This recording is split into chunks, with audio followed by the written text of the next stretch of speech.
District meeting to order for February 17th, 2026 at 5:15 p.m. I'm going to ask everyone to please stand for our flag salute led by Mayor Pro Tem Noble. Please join me in pledging allegiance to the flag. Ready, begin. I pledge allegiance to the flag of the United States of America, and to the republic for which it stands, one nation, under God, indivisible, with liberty and justice for all. Madam Clerk, we have roll call, please. Yes, roll call is complete and all members are present. Thank you. Participation is invited. If you wish to be heard on any item on the agenda, including any item on the consent calendar, please so indicate by filling out a speaker request card and hand it to the city clerk prior to the agenda item being addressed. If special accommodations are required, a 48-hour notice must be given to the city clerk. Code of Ethics is your elected governing board. We will remember the code of ethics that we voluntarily and unanimously approved. During this meeting, we will treat each other and the public with patience, civility, and courtesy. The decisions made tonight will be for the benefit of the Barstow community and not for personal gain. Public comment of closed session. This is the time and the place for the general public to address the governing board on matters on the closed session agenda and within the city's jurisdiction. Speakers are asked to limit their comments to 3 minutes or less. All requests to speak must be received prior to the agenda item being addressed, and if special accommodations are required, a 48-hour notice must be given to the city clerk. Madam Clerk? We have no comment. Thank you. With that, I ask for a motion to go into closed session. So moved. I have a motion by Councilmember Hernandez and a second by Mayor Pro Tem Noble, and I'll call for the vote.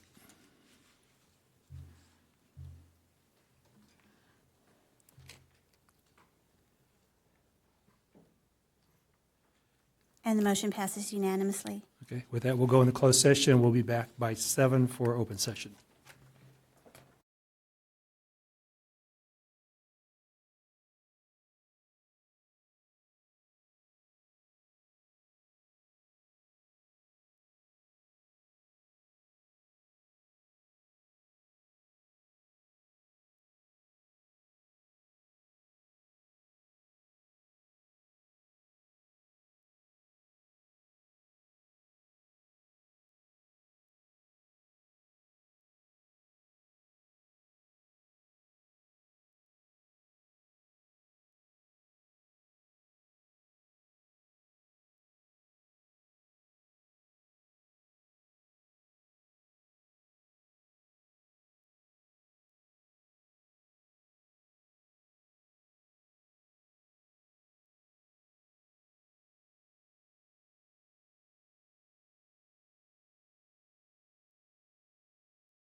Mr. Summers for report out of closed session. Thank you, Mr. Mayor. The council met in closed session to consider 3 items and will be continuing one due after the meeting. The council met regarding employee performance planning related to the city manager, provided direction to staff and council, and took no reportable action. Second, the council met regarding labor negotiations related to all units and all unrepresented employees, provided direction to staff and council, and took no reportable actions. Third, the council met regarding anticipated litigation related to significant exposure to litigation against the city, but related to facts and circumstances the city believes may result in litigation, but which are not yet known to potential plaintiff or plaintiffs. Regarding 2 potential cases, there the council discussed and provided direction to staff and council, but took no reportable action on 1 potential case and began discussion of a second potential case, but has not concluded that discussion. That was continued to after the open session meeting, and any potential action will be reported out at the next meeting. Thank you. Thank you, Mr. Summers. With that, we'll call this Barstow City Council meeting, Odessa Water District meeting, and Barstow Fire Protection District meeting for February 17th, 2026 to order at 7:03 p.m. Please stand for a salute to our flag and remain standing. After that, we'll have an invocation by Mayor Pro Tem Noble. And Councilmember Hernandez, will you please lead us in the flag salute? Ready, begin. I pledge allegiance to the flag of the United States of America and to the republic for which it stands, one nation, under God, indivisible, with liberty and justice for all. Most gracious and heavenly Father, we come before you once again to say thank you.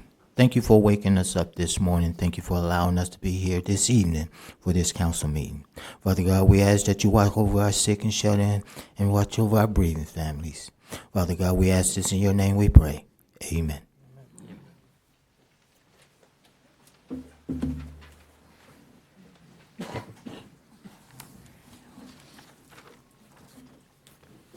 Madam Clerk, we have roll call, please. Yes, roll call is complete and all members are present. Thank you. Participation is invited. If you wish to be heard on any item on the agenda, including any item on the consent calendar, please so indicate by filling out a speaker request card and hand it to the city clerk prior to the agenda item being addressed. If special accommodations are required, a 48-hour notice must be given to the city clerk. Our Code of Ethics. As your elected governing board, we will remember the Code of Ethics that we voluntarily and unanimously approved. During this meeting, we'll treat each other and the public with patience, civility, and courtesy. Our decisions made tonight will be for the benefit of the Barstow community and not for personal gain. Review and approval of the agenda. This is the time and place for members of the governing board to call for rearranging the order of the agenda, adding items or removing items from the agenda, or removing items from the consent calendar for discussion and or separate action. Items may only be added to the agenda as allowed by state law, including Government Code Section 54954-2, Subdivision B, allowing emergency items to be added by majority vote and allowing items that arose to the city's attention after the agenda posting deadline, but which require immediate action, to be added by a 2/3 vote of the council members present at the meeting, or if less than 2/3 of the council members are present, a unanimous vote of those members' presence.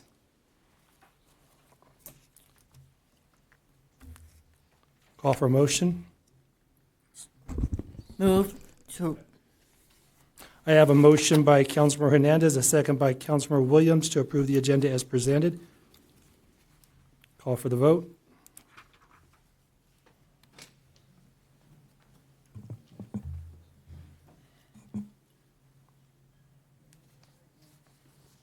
And the motion passes unanimously, 5-0. Thank you.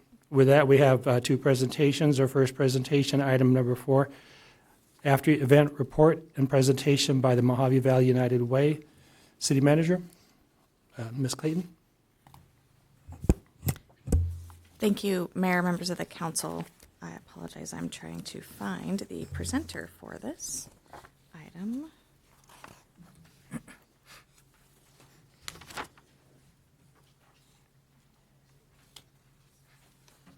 Oh, we have the group to come up and give an after report presentation is what I have on here. Can we invite? Thank you.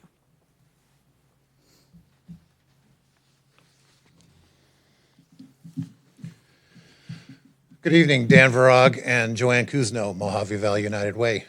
We wanted to take a moment of your time tonight and express our gratitude for your support of our event, which was in November, the Boots and Bling, and was intended at the Harvey House. You guys were our premier sponsor, and we appreciate everything you've done. Your city staff was perfect for the event. It was well attended, more than 125 citizens. We had people from the Veterans Home sponsored, and some of the veterans got to spend the night with us. Good evening of fellowship and embracing the community. The funds and proceeds from this event went to support immediately. We dispersed some funds to the Barstow Senior Center for holiday meals. We purchased some clothing and attended the Together We Can and distributed clothes to the community from funds from that event. Additional funding went into our Kids Smart initiative, which is the program we gave you in your brochure that we handed out in November. Funding our food pack program for the school districts, STEM grant monies, and scholarship monies. These are just some of the things that our proceeds went to. Again, if there's any other questions, we're happy to answer, but we appreciate your support, and we'll see you again this year. Thank you, Mr. Varag and Ms. Casino. I see no questions from the council. Thank you.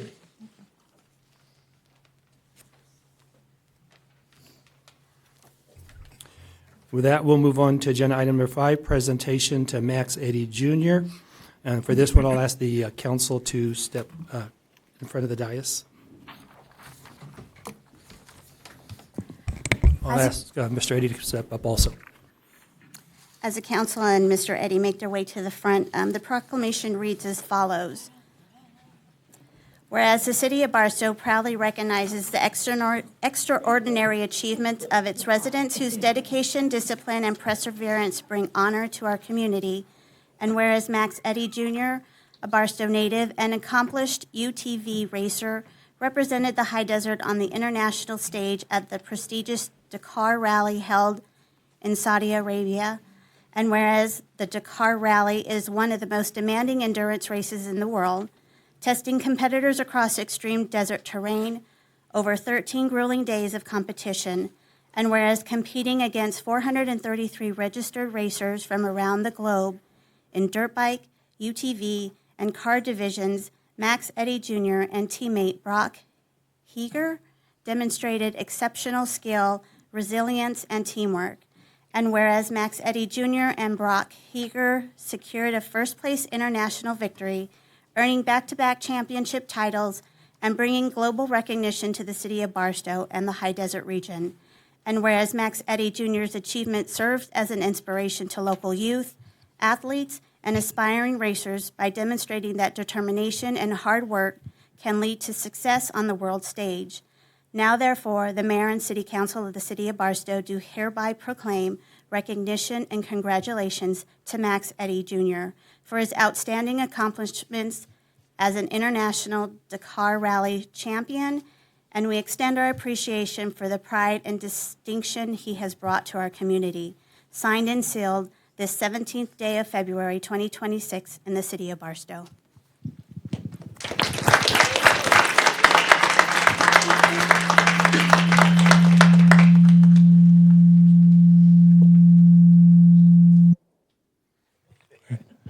Well, as the proclamation said, this is the second year.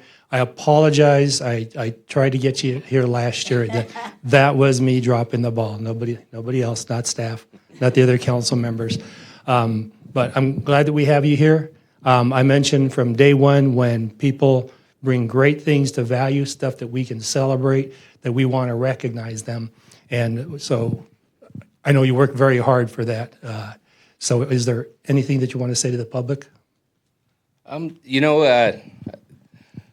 We're surrounded by OHV areas, and Barstow's always been an off-road town. I remember growing up as a little boy, my dad would take me up to the Barstow College, where a lot of races started and finished, and that's kind of where I grew my love for off-road racing, and I've been chasing it ever since. Thank you to Tex and the mayor and all the city council and Barstow Fire and Barstow Police for all you guys do and supporting everything that happens out the outlet center and as far as off-road racing goes and the enthusiasm of just off-roaders in general. And it's very cool to see you guys recognize that. Our football team cleaned house this year. Still keep a close eye on all the Barstow High School sports and everything else, and I'm proud to say I was at Barstow Aztec and love to see it. I understand the basketball team's in the playoffs now, too, so get ready, Barstow. Any family members you want up here for the picture with the certificate? Come on, family. Come on. Don't be shy. Let's go. Okay. Yeah, go ahead and hold that and all.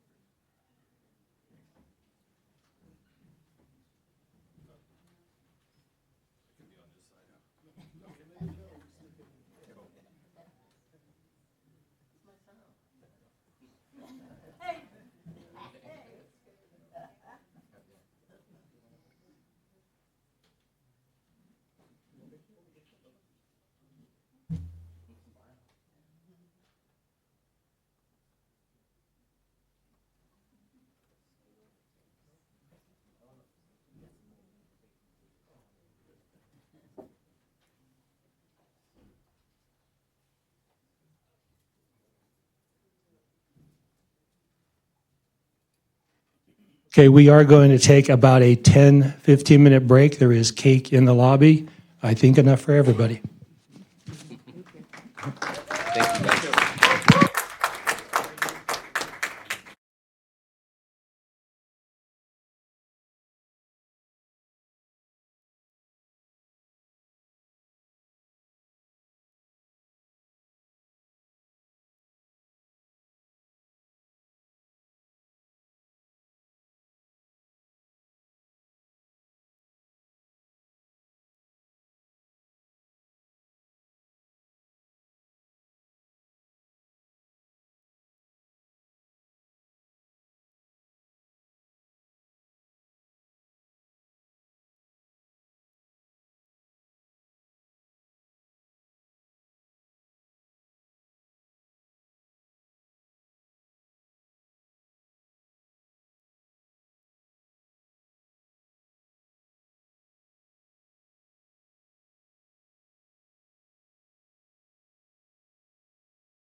A non-agenda public comment. This is the time and the place for the general public to address the governing board on matters not on the agenda and within the city's jurisdiction. Speakers are asked to limit their comments to 3 minutes or less. All requests to speak must be received prior to the agenda item being addressed, and if special accommodations are required, a 48-hour notice must be given to the city clerk. Madam Clerk? Yes, our first speaker is Miss Anna Fusey. Welcome, Ms. Fusey. Thank you. Good evening, everyone. I passed out some flyers, and I have some for the crowd here if they'd like to. We have a 66ers baseball game coming up with the Senior Center, and we'd like everybody to attend. It's $110 per person, and that pays for the baseball game. It's actually a really nice afternoon, evening. You get all you can eat for 90 minutes, and then, of course, it pays for our transportation as well. And that's going to be May 23rd. We have a Mother's Day brunch coming up on Mother's Day. We'd like it's a fundraiser, $10, and we served a Mother's Day brunch. I believe it was last year, probably the year before, and it was amazing. So I don't know if anybody went, but it was really nice. And we have a dance coming up for St. Patrick's Day. We had a nice Valentine's Day turnout. And I'd also like to introduce our new Vice President, Kay Dixon, who is now our new Vice President. So she didn't want me to introduce her, but it's too bad. Anyway, and I just wanted to thank, I think United Way left, but they were awesome. They donated, and of course the city did, for our holiday meals, and we're still looking for that. And I'd like to address something else. I wasn't here the last time, but I've heard a couple people talk about the Senior Center and alcohol. The reason we asked for the alcohol is because sometimes we rent the room out. It's better to ask for it and have insurance than to have people come in and rent the room and maybe bring alcohol in when we don't know. So we asked them up front. There is a cost that they have to pay for, but some people in the room that have come up to the podium have made it sound like we're a bunch of alcoholics and we do a lot of drinking up there.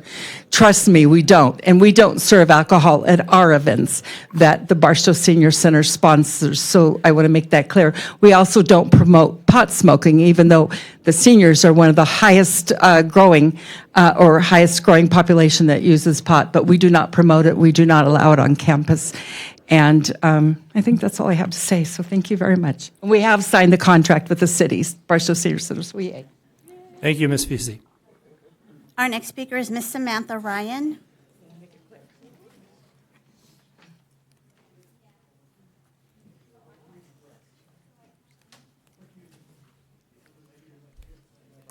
Welcome, Ms. Ryan.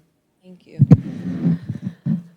God is good. I wanted to bring attention to a situation that happened on Facebook last week. I know many of you understand just how effective of a tool social media can be when it comes to getting information across to the people that need to hear it. I shared an article that was published by ABC regarding the topic of life touch photography and the CEO's ties to the infamous Epstein case. I'm a firm believer that the issues that occur in our highest levels of government also impact our local levels, which is one of the driving forces behind me getting involved with our local government. It's a privilege to stand here and speak passionately about topics that I believe are also important to everybody in this room. God gave me a voice and an ability to articulate effectively, and I intend to use it. I shared that article with a caption suggesting that parents of Barstow consider utilizing our local photography talent if they have any concerns about the use or the potential misuse of their children's images or personal identifiable information. That post was taken down by the admin. So I tried again, but instead of sharing the article, I simply suggested that parents consider utilizing our local photography talent for their children's yearly photos. That post was also removed. I attempted 4 times in total to share this message until I was finally restricted from the group and had my ability to comment and post taken away from me by the admin. So I decided that I would come here tonight using my First Amendment right and share that message on record. I personally don't care what side of the aisle you stand or what political party you root for on the game day, but one topic that should be of shared concern across all parties is that of the safety and well-being of our children. In Barstow, parents have questions. When children have their photos taken in this school district, who has access to those images and student information? How long do those companies keep those photos and information? Where are those images stored, and are there any third parties that have access to that stored data? And what is the vetting process when selecting the business to perform the photography? Barstow groups like Barstow Rant, Rave, News, and Events, I believe, were intended to create transparency for the people that live here. But when the dialogue is silenced by a small group of people who take their role as admin to the head, it prevents the conversation that needs to happen from happening effectively. These are the conversations that need to be had out loud, not removed, not restricted, and not performed behind closed doors or within closed-door sessions. I don't care if this dialogue makes you uncomfortable or if it paints your particular political party in an unfavorable light. We need to use our voices loudly to advocate for the safety of our children and not be silenced in order to protect potential predators and their enablers. Thank you. Thank you, Ms. Ryan. Our next speaker is Ms. Sherry Bailey.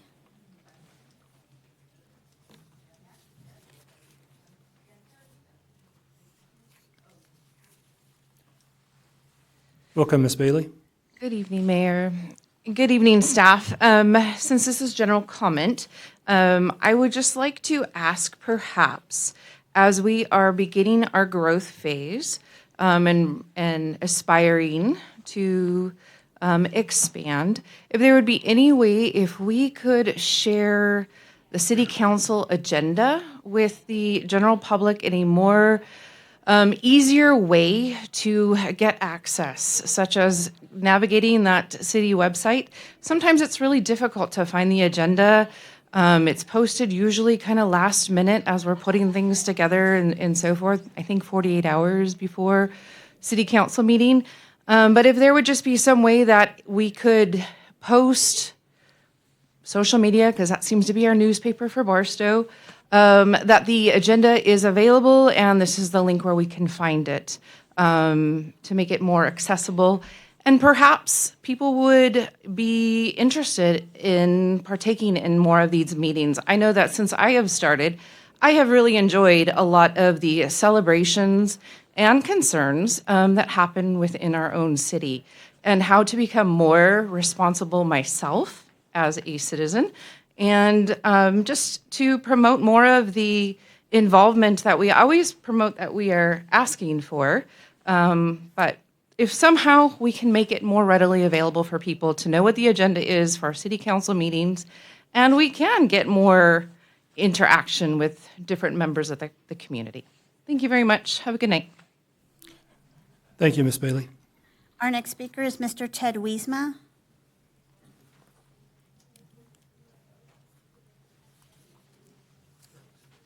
Welcome, Mr. Wiesma. Thank you, Mr. Mayor, City Council. Right now you have on Main Street, Route 66, painted symbols and sign that say 66 that you can hardly see until you're driving over it. Maybe you need to reconsider on where those are put, so maybe it's a slight upgrade so you can really see what it is. I think that'll make more sense for our visitors this year. Also comment on the junction of L Street and Main Street. When you come off the L on the Main, there's a very large bump that you have to drive over. It would be nice if that was fixed as well. And beyond that, you do have a council member here that's going out there and doing a lot of things about the city's visibility, both code enforcement essentially. And I know his agenda is a big one, but I just hope he'll add Rositas to it, because I've reported on Rositas in the past many times. I know it's this MGR, whatever it is, but it needs to be cleaned up along Main Street as well as along May Street. And from L Street west, that seems to be where the worst of the problems are, especially right at the corner of L Street and Main. There's that big empty lot on the corner that fence is broken in and shrubbery is all over there. So I would like to see those go on to his master list. Thank you. Thank you, Mr. Wiesma. Our next speaker is Mr. E.T. Snell.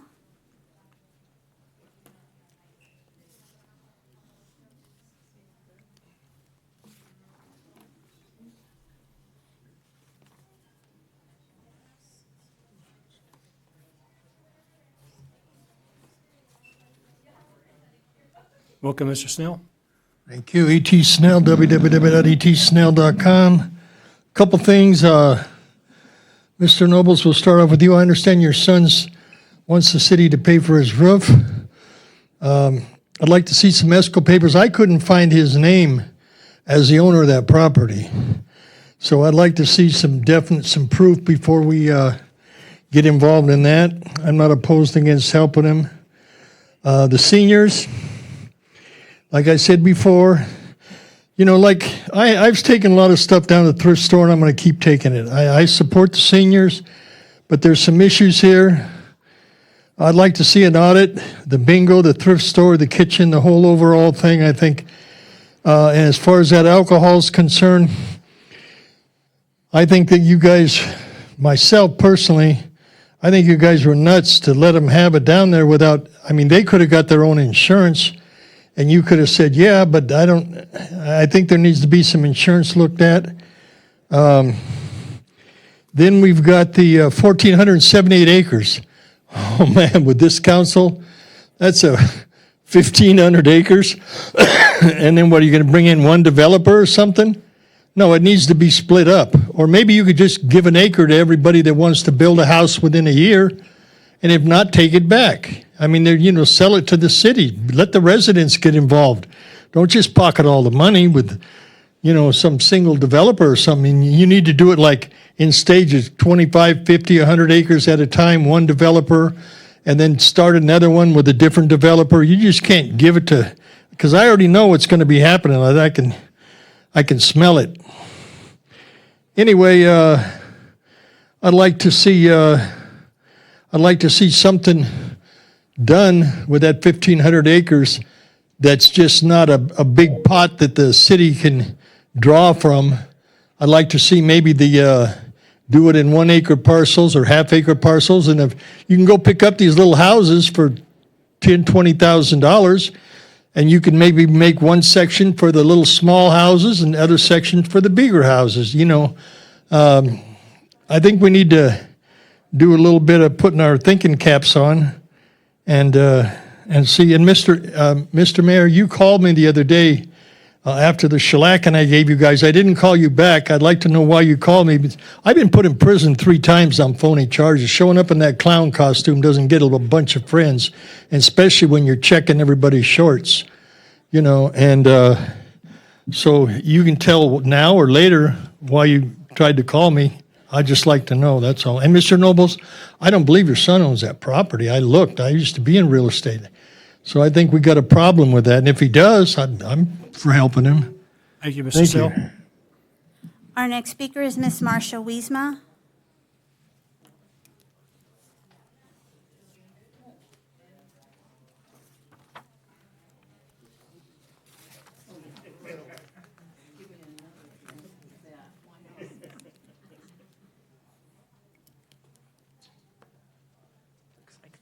Welcome, Mrs. Wiesma. Thank you.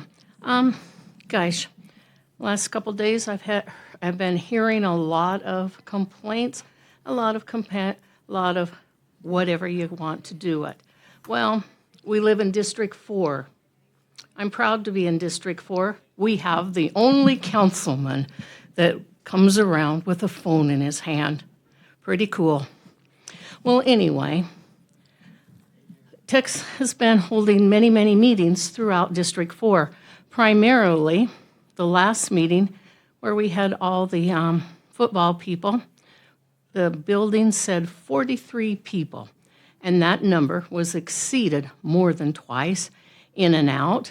But I'm asking, why does our city enforce the maximum occupancy?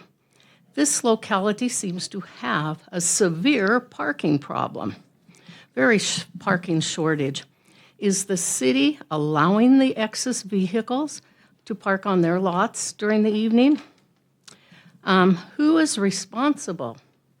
Mr. Corey, our fire chief, or our fire marshal for checking the occupancy of each building? Basically, we're not quitting. Tex is going to keep going with his phone, we're going to keep going. And Tex, we do have other places that we can have meetings, and we should, so we can get all of District 4 who wants to attend. District 3, District 2, and District 1 are also welcome because they are part of Barstow. Thank you very much. Thank you, Mrs. Wiesma. Our next speaker is Miss Ann Taylor.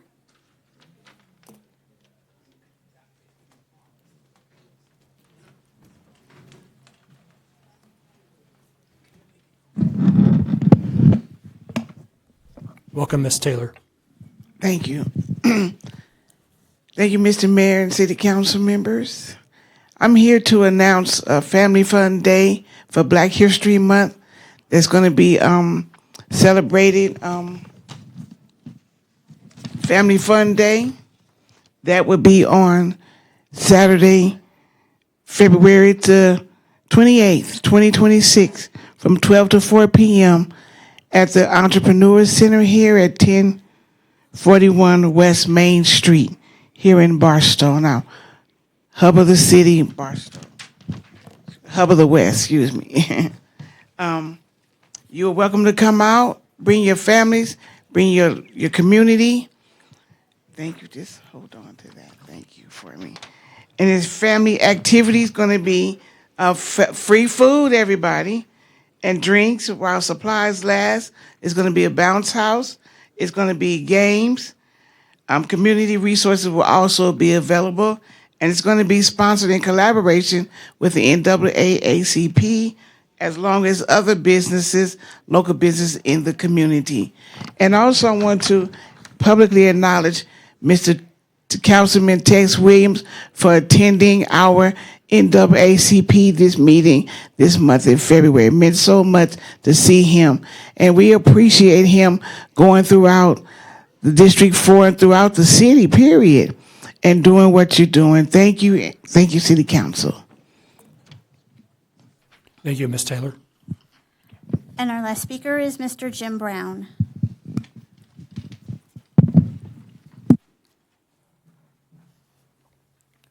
Welcome, Mr. Brown. Good evening, Mayor, Council. Jim Brown, Barstow. I want to talk about the homeless situation we have here in Barstow. I got to give it to Tex. You know, he go out and get the things done. He get the county and have them go out and move their property and junk that they got stored all over the desert and whatnot. And I have to give you that Tex. I got to give it to you. And you get the police, Barstow police, go out there and get them. You get the county, the county people to go out and with their trucks and get it. And you have, not you personally, but you've been seeing people get arrested for going into homes and, abandoned homes, just like the one on the drive on Carmen, got burnt up and everything. But on the flip side, I look at, on the flip side, you got nonprofits here, and, they get money. They get money. One organization got over $300,000, and you don't see nothing really going on with that. And to me, the taxpayers do that. The taxpayers give the money to them. And so what y'all need to do is call those people on the carpet. Call them on the carpet, bring them in here, and ask them, what are you doing with the money that the county give you, the city give you, the state give you, the federal government give you? You got to find out, where's that money at? Because, like I said, Tex, he going out here and just ripping them a new butthole. So, and they could call him all kind of names, but he's still doing it. And that's why I appreciate that. Me and him really don't see eye to eye on a lot of things, but I see eye to eye with him on this. And you keep doing it, Tex. Keep doing what you do. Thank you, Mr. Brown. That is all the comment we have. Thank you. With that, we'll move on to agenda item number 6, which is open and continue public hearing to March 3rd, 2026 on development impact fees nexus study and the fee recommended in that study. Recommended action, staff recommends that the City Council open and continue the hearing on the proposed development impact fee study to March 3rd, 2026. City Manager, Ms. Clayton. Thank you, Mayor, members of the council. I will turn it over to Attorney Summers to provide the presentation, quick opening, and continuance. Thank you, City Manager Clayton. So this item was originally scheduled and noticed for tonight for the full public hearing on the DIF update. DIFs are the development impact fees, which are fees paid by developers to pay for their fair share of public infrastructure improvements that are necessitated by their development to help those development and the wider community. We are recommending opening the hearing, taking any comment if there is anybody who wants to speak tonight, and then continuing to the March 3rd City Council meeting in order to allow us time to continue to interface with several critical partners, including the Building Industry Association, who we are meeting with tomorrow to hear from them regarding their comments on the initial draft study, which is also available on the city's website under latest news and on the planning page. So if folks want to take a look at that, the information is there, and we're in the process of gathering information from our valued partner entities. So with that, we would recommend opening the hearing, taking any comment that may be here tonight, and then continuing. Thank you. Thank you. Seeing no questions from council, I will open the public hearing at 7:47 p.m. Madam Clerk, do we have any requests to speak? Yes, our first speaker is Ms. Sherry Bailey.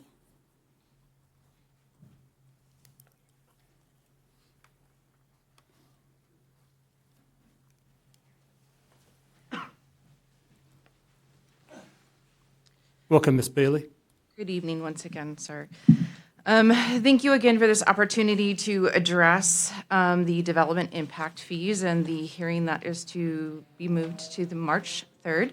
I look forward to looking at the information that is provided on the website for updates, but I would like to discuss the importance of ensuring that infrastructure and this expansion that is associated with this project does not outpace the projections, the infrastructure, and the long-term planning needed to safeguard for existing residents, whether this be for the city residents or the outlying surrounding areas of the county residents as well. These development impact fees exist to ensure that growth pays for growth, which includes road safety, as well as perhaps grade separations for Silver Lakes, air quality monitoring. I'm very excited that the Air Quality Management Board will be taking place here in Barstow with their location, as far as my understanding, to take care of not only air, but also water quantity and quality monitoring. If these impact fees are going to be placing impact on communities surrounding, if we could consider allotting funding in that direction. I'm also respectfully asking that the council ensure that this development impact fee fully account for the true infrastructure demands created by large-scale industrial and rail-related development, and that these fees used will be to protect our public safety, environmental quality, and community stability. So for instance, being on Sylvan Avenue community, last night going home in the rain, it's a 2-lane road. I'm going 57, the speed limit's 55, and I have a semi hauling booty behind me, chasing me down, flashing his lights for me to accelerate.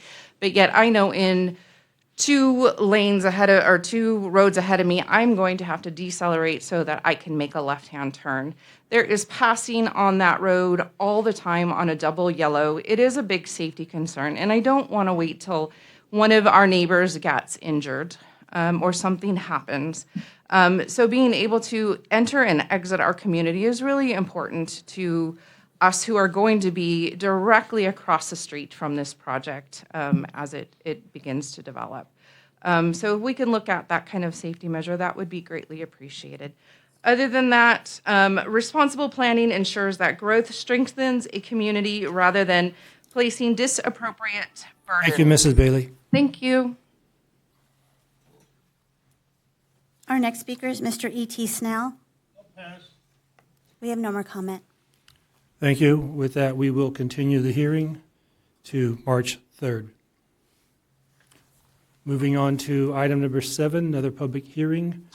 1230 East Main Street, consideration of Resolution 5270-2026, approving a general plan amendment, PGPA-25-0002, and introduction of ordinance 1042-2026 for zoning district change, PZCA-25-0002, to allow for a change from commercial C to diverse use DU zoning and land use designation to allow for the conversion of 48-room motel to apartments.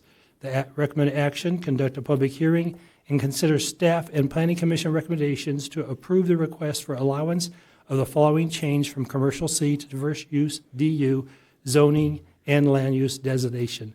Number 1, zone district change under PZCH-25-0002 and its proposed ordinance number 1042-2026, and number 2, general plan amendment under PGPA-25-20002 and its proposed resolution number 5270-2026.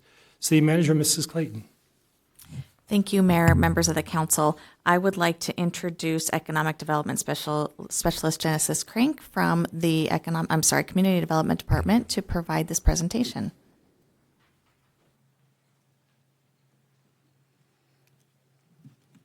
Thank you, Mayor and members of the council. Before we hop into the staff report, I wanted to go through the attachments attached to the staff report. I know there's quite a few of them, so to make sense of the various documents we're reviewing tonight, I just wanted to take a moment to cover those.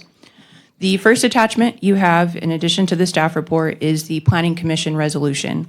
I'll touch a bit more on Planning Commission's role in this process as we work through the staff report, but I do want to note that resolution does come as a result of their review of this item. It is, of course, in front of you all because they are recommending approval of the item and had voted approval themselves, moving it forward to the City Council. Following the Planning Commission resolution, you have a copy of the proposed City Council resolution regarding this item. Please note that the resolution covers specifically the general plan amendment portion of what's in front of you tonight. I say that because the following document you have attached is an ordinance, again, for what's proposed in front of you on the topic of the zoning district change. I'll talk a bit about the difference between the two as we go on, but in regard to these attachments, additionally, you'll see the what we'll call the general plan amendment letter. This comes directly from the applicant, who, of course, is also the current property owner. This is actually phase 1 of this entire process. The letter in this staff report, or attachment to the staff report, I should say, is actually what is required from applicants in order to initiate this process. And what we call it in the code and at Planning Commission is the initial request letter.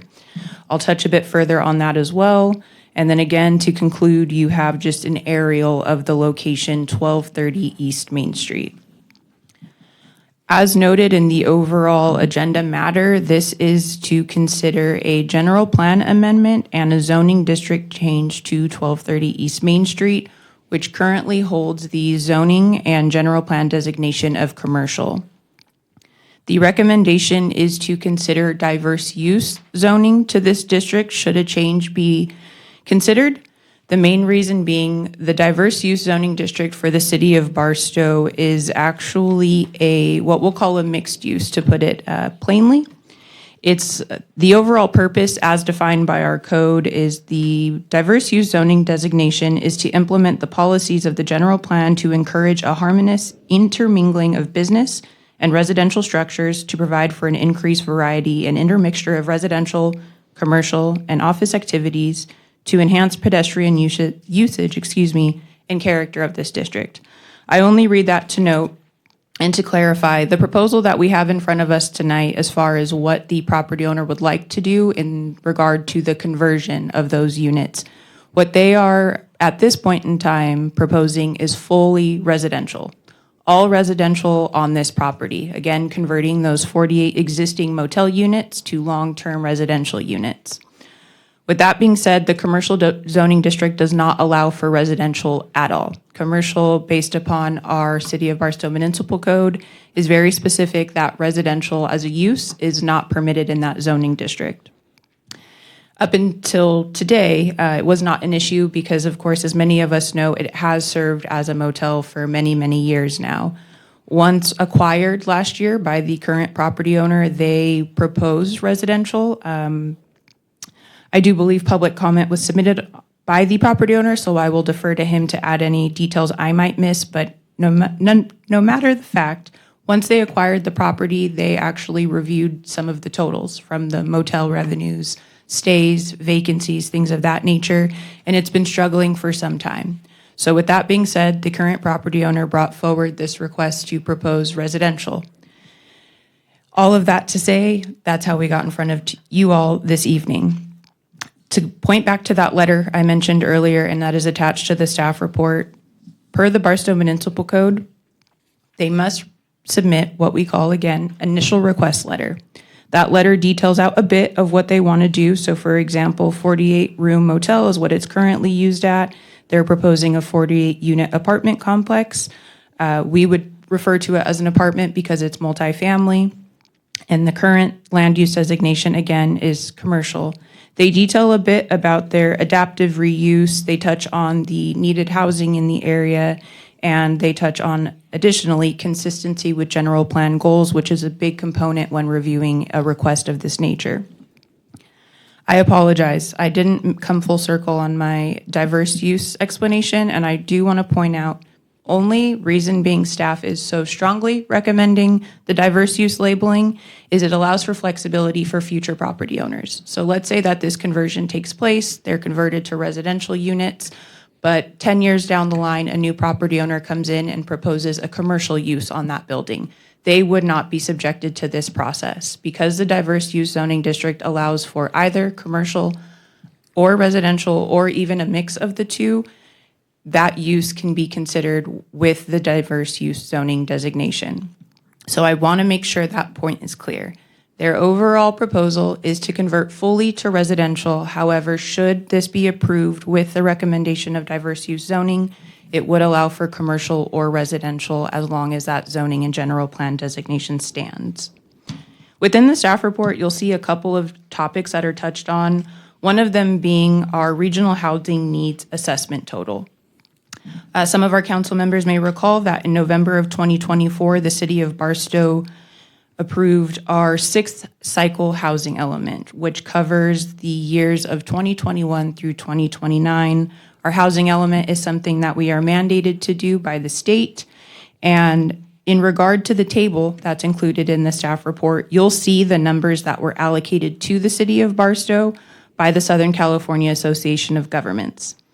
So roughly, they allocated, again, SCAG is the acronym for that organization. They allocated roughly 1,520 needed housing units within that timeline. And again, that's between 2021 and 2029. You'll also note that it's broken down by household income levels. Very low income being 172, low income being 227, moderate being 229, above moderate being 818. That regional housing needs assessment number is referenced because we are required to meet that number. That organization, SCAG, and further, the state's Housing and Community Development Department are essentially asking us to meet that number. So again, 1,520 units are what they called for within the years of 2021 through October of 2029. With that being said, obviously this conversion would assist with some of those units. By default, we would imagine some of them may fall in the low income category. They may fall in the very low income category. I want to make clear that those details aren't necessary for the applicant to have for staff. At minimum, the initial request letter and supplying their formal applications for both the general plan amendment and zone change gets them to that process. Or gets them to this step, I should say. And I mention that because I don't believe they necessarily know what their rent prices may look like or what might be proposed. Right now, the most urgent matter for them is ensuring that the zoning is changed to even allow for the residential that they're proposing. One other item that's touched on within the staff report is the Housing Accountability Act. It's referenced just to note that it is a policy of the state of California that local governments do not reject or make infeasible housing development projects that contribute to meeting the housing needs identified by the legislature, without a thorough analysis of the economic, social, and environmental effects of the action. One of the biggest components of considering a general plan amendment and a zone change is the overall consistency with the general plan. So although it is being requested that its current general plan designation is changed, staff and the Planning Commission and the City Council, of course, must consider the consistency of the change with the existing general plan. So in that section, you'll see that the proposed general plan amendment and zoning designation change, we feel, is consistent with the general plan policy goals, including the land use element policy, 2.c, the city shall encourage quality design in all development projects and shall encourage the enhancement of existing developed properties. Housing element goal H1, a diverse range of housing types that meet the city's housing needs. Policy H1.1, provide a variety of residential development opportunities in the city through zoning and land use designations, which permit housing to meet the needs of the current and future residents. And finally, encourage housing production through incentives and the removal of the regulatory barriers, especially accessory dwellings, affordable housing for lower income residents, and planned developments that provide homes for families and for seniors. I'll conclude with the process that this item has gone through at the Planning Commission level. Again, these are required to be seen and voted upon by both the Planning Commission and the City Council. That initial request letter that I referenced earlier was initially brought to the Planning Commission on October 27th, 2025. Following review of that initial request and the associated letter, the Planning Commission voted to approve the request in principle. I do want to note approval in principle does not constitute approval of a general plan amendment, but determines that further action can be taken upon the request. November 7th, 2025, the Planning Commission reviewed the formal general plan amendment and associated zoning district change, and the item was pushed forward with approval and recommendation for the City Council to approve for its final public hearing with the Planning Commission on January 12th, 2026, where again, they voted to approve and recommend City Council approval. I believe that covers the bulk of my items, and I'm happy to answer any questions you all may have. Thank you, Ms. Crank. That thorough presentation left the council with no questions. However, a question was asked earlier, and I think we can answer it here about parking. So as we go through this change, can you kind of explain to us how we can, I guess I should not ask regulate, but our lack of ability to regulate parking, if you could explain that, please. Yeah, so of course, the city of Barstow does have a off-street parking code, as we call it. However, there are numerous state laws in regard to various topics such as public transportation. So for example, if there is a location within a certain amount of feet, and I'll honestly look to Mr. Summers if he knows the exact total, I do not. However, that's a perfect example. If a location is within a certain radius of a public transportation hub or a bus stop, we as the city automatically have no teeth in regard to the parking that we would typically require. I will say that those parking laws are changing what feels like by the day, and only more and more are kind of coming down our way. So although parking is of concern and will be closely reviewed, there are laws that we have to adhere to as well. Spot on, if I could add, Mayor and Council. Yes, please. It does, so the rule for public transit is for a public transit facility, like a light rail, of course, we don't have any light rail stops, or an intersection of 2 or more bus routes with a minimum frequency, generally 15 minutes frequency. If you have that kind of a public transit stop within a quarter mile, we cannot require parking for any residential project. These protections are only for residential and certain qualifying mixed-use, mixed residential and commercial projects. If the applicant were to instead look at some sort of a straight commercial project, we have full power. The other key to be aware of is for residential projects, there are new rules that limit our ability to require parking down to half a unit for studios and 1 bedrooms, half a space, 1 space for 1 bedrooms, 1.5 spaces for 2 bedrooms, et cetera. That depend on the unit, the bedroom count within the units, and exactly what will be proposed. And there's even lower parking than that if there are certain percentages of very low and low income affordable units, deed restricted for 55 years. So the parking requirements are more or less dictated by state law for housing projects, and it's all dependent on the exact math of unit count and bedroom count, which we don't yet have, but would be analyzed closely when the applicant comes forward with a specific proposal. Thank you. Thank you. And seeing no questions of council, I will open the public hearing at 8:06 p.m. Madam Clerk?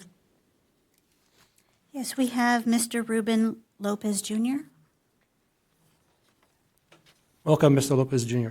Thank you. Good evening, Mr. Mayor and City Council. My name is Ruben Lopez. I'm here tonight along with my son, Michael Lopez, and we are the representatives of the current owner of the property at 1230 East Main Street, known as the Econo Lodge Inn. Just real briefly, our client came into title to the property, unfortunately through foreclosure. The previous owner couldn't make the payments, owed in excess of $175,000 in back payments. There was no business at the motel. So unfortunately, he finally had to foreclose. We took title. We're eager to start, should we be granted permission, to get in there and convert the building. We're going to be investing in excess of about $500,000, maybe $600,000-$700,000. We're not sure. We are eager to start because there's quite a bit of vandalism. I've been in physical altercations there. With the help of Mr. Zamora, Officer Zamora, he took one of the calls and got a special patrols there at night. We even installed cameras, and just last week, they broke into the room to try and steal the camera. They've been stealing copper plumbing, what have you. So the motel right now is not functioning. It's not working. It's all shut down. We had to remove the copper plumbing so that there's nothing to steal.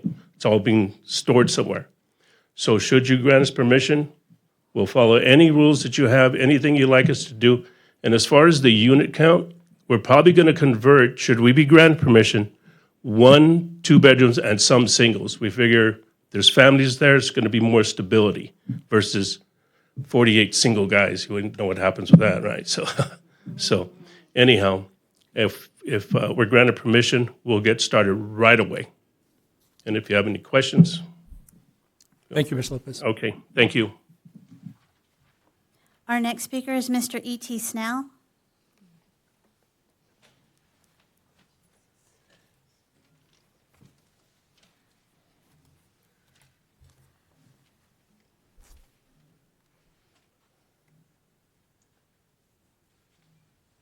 Welcome, Mr. Snell.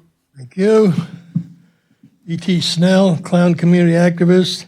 You know, I've got a real estate background, and first off, who prepares these agendas? I mean, I see on number 11 here, I see an APN number with no address. How simple is it to put an address with an APN number on the properties we're talking about, either developing or whatever? It just, come on, you guys, got to get your brains together. 48-room motel, 2 apartments. I'm for everybody making money, but it sounds a motel room to an apartment. It doesn't say how many apartments. 48 motel room, 2 apartments. Doesn't say how many. Doesn't have an address. Doesn't have an APN number, so we can't go look at it ahead of time. So whoever prepares these needs to get their brains together. I think these would be studios.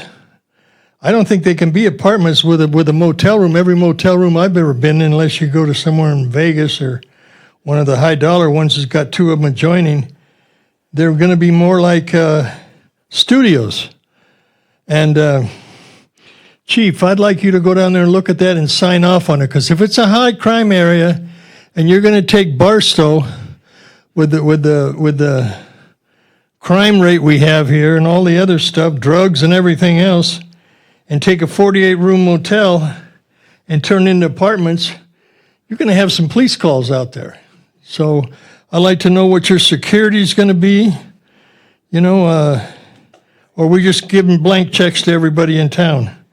I'm glad somebody came to town. I think this would be perfect for a senior place, 48 room. That's big enough for a nice senior complex, and they charge a bucket of money too. So I think we could look at that. As far as turning them into, the parking. You got to give the chief his bid on this. You got to let him take a look at it and see what he thinks. Speculate a little bit. Are we going into a high crime rate area? The guy said it's already having a problem with crime down there. So if that's it, and you can't have on-street parking. That's another crime problem. So, and what's the security going to be? Are you going to have a security there on a 48-unit apartment house? I don't think you can afford one, but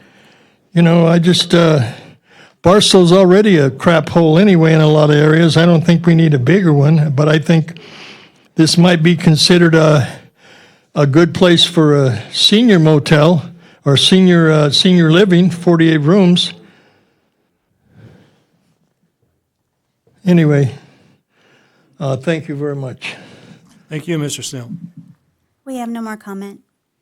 Thank you. Being a public hearing, do I have anybody else wanting to speak for or opposed? Seeing nobody approaching, I will close a public hearing at 8:12 p.m. and bring it back to council for questions. Councilmember Noble. Thank you, Mayor. Appreciate it. Just wanted to ask the applicant, if this was to move forward, how long would this project take to start and finish? We're probably looking at about 4 to 5 months. Kind of to rebut what he's saying, there probably not going to be 48 units. Rooms are going to be opened up and converted to 1-2 bedrooms. And actually, if there's a need for senior housing, we can even work. We're here to make friends with the city of Barstow. Absolutely. Tell me what you need. We just need to get people there to stop the vandalism. We're here to make friends. We're definitely 100%. The motels are not working. All the way down the street, they're all boarded up. I'm out there literally fighting guys sometimes, trying to get them away, But to answer your question, Councilman Noble, yes, we're probably about 4 to 6 months, somewhere in there, and probably investing somewhere north of $500,000 to get the project done correctly. Private security, fencing, what have you. There's a manager units there where it's going to be security on-site manager. Probably 2 of the rooms are going to be converted to exercise room, treadmills, that type of thing. So to attract tenants, we got to make it nice, right? Got to make it attractable. So, all right, thank you. Thank you, Mr. Lopez. Anything else? Okay, seeing no other questions from council, I'll call for a motion. Mayor, Go ahead. I'll make a motion. I'll second. I've got a motion by Councilmember Williams, a second by Councilmember Hernandez. Any discussion? Seeing none, I'll call for the vote.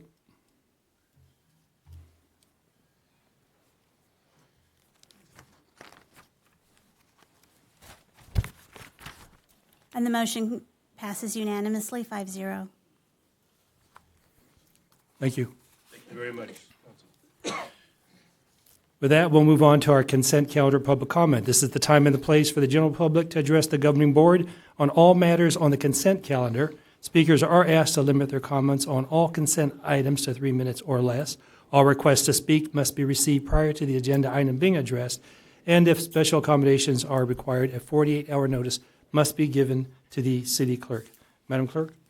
Yes, we have one speaker, Mr. E.T. Snell.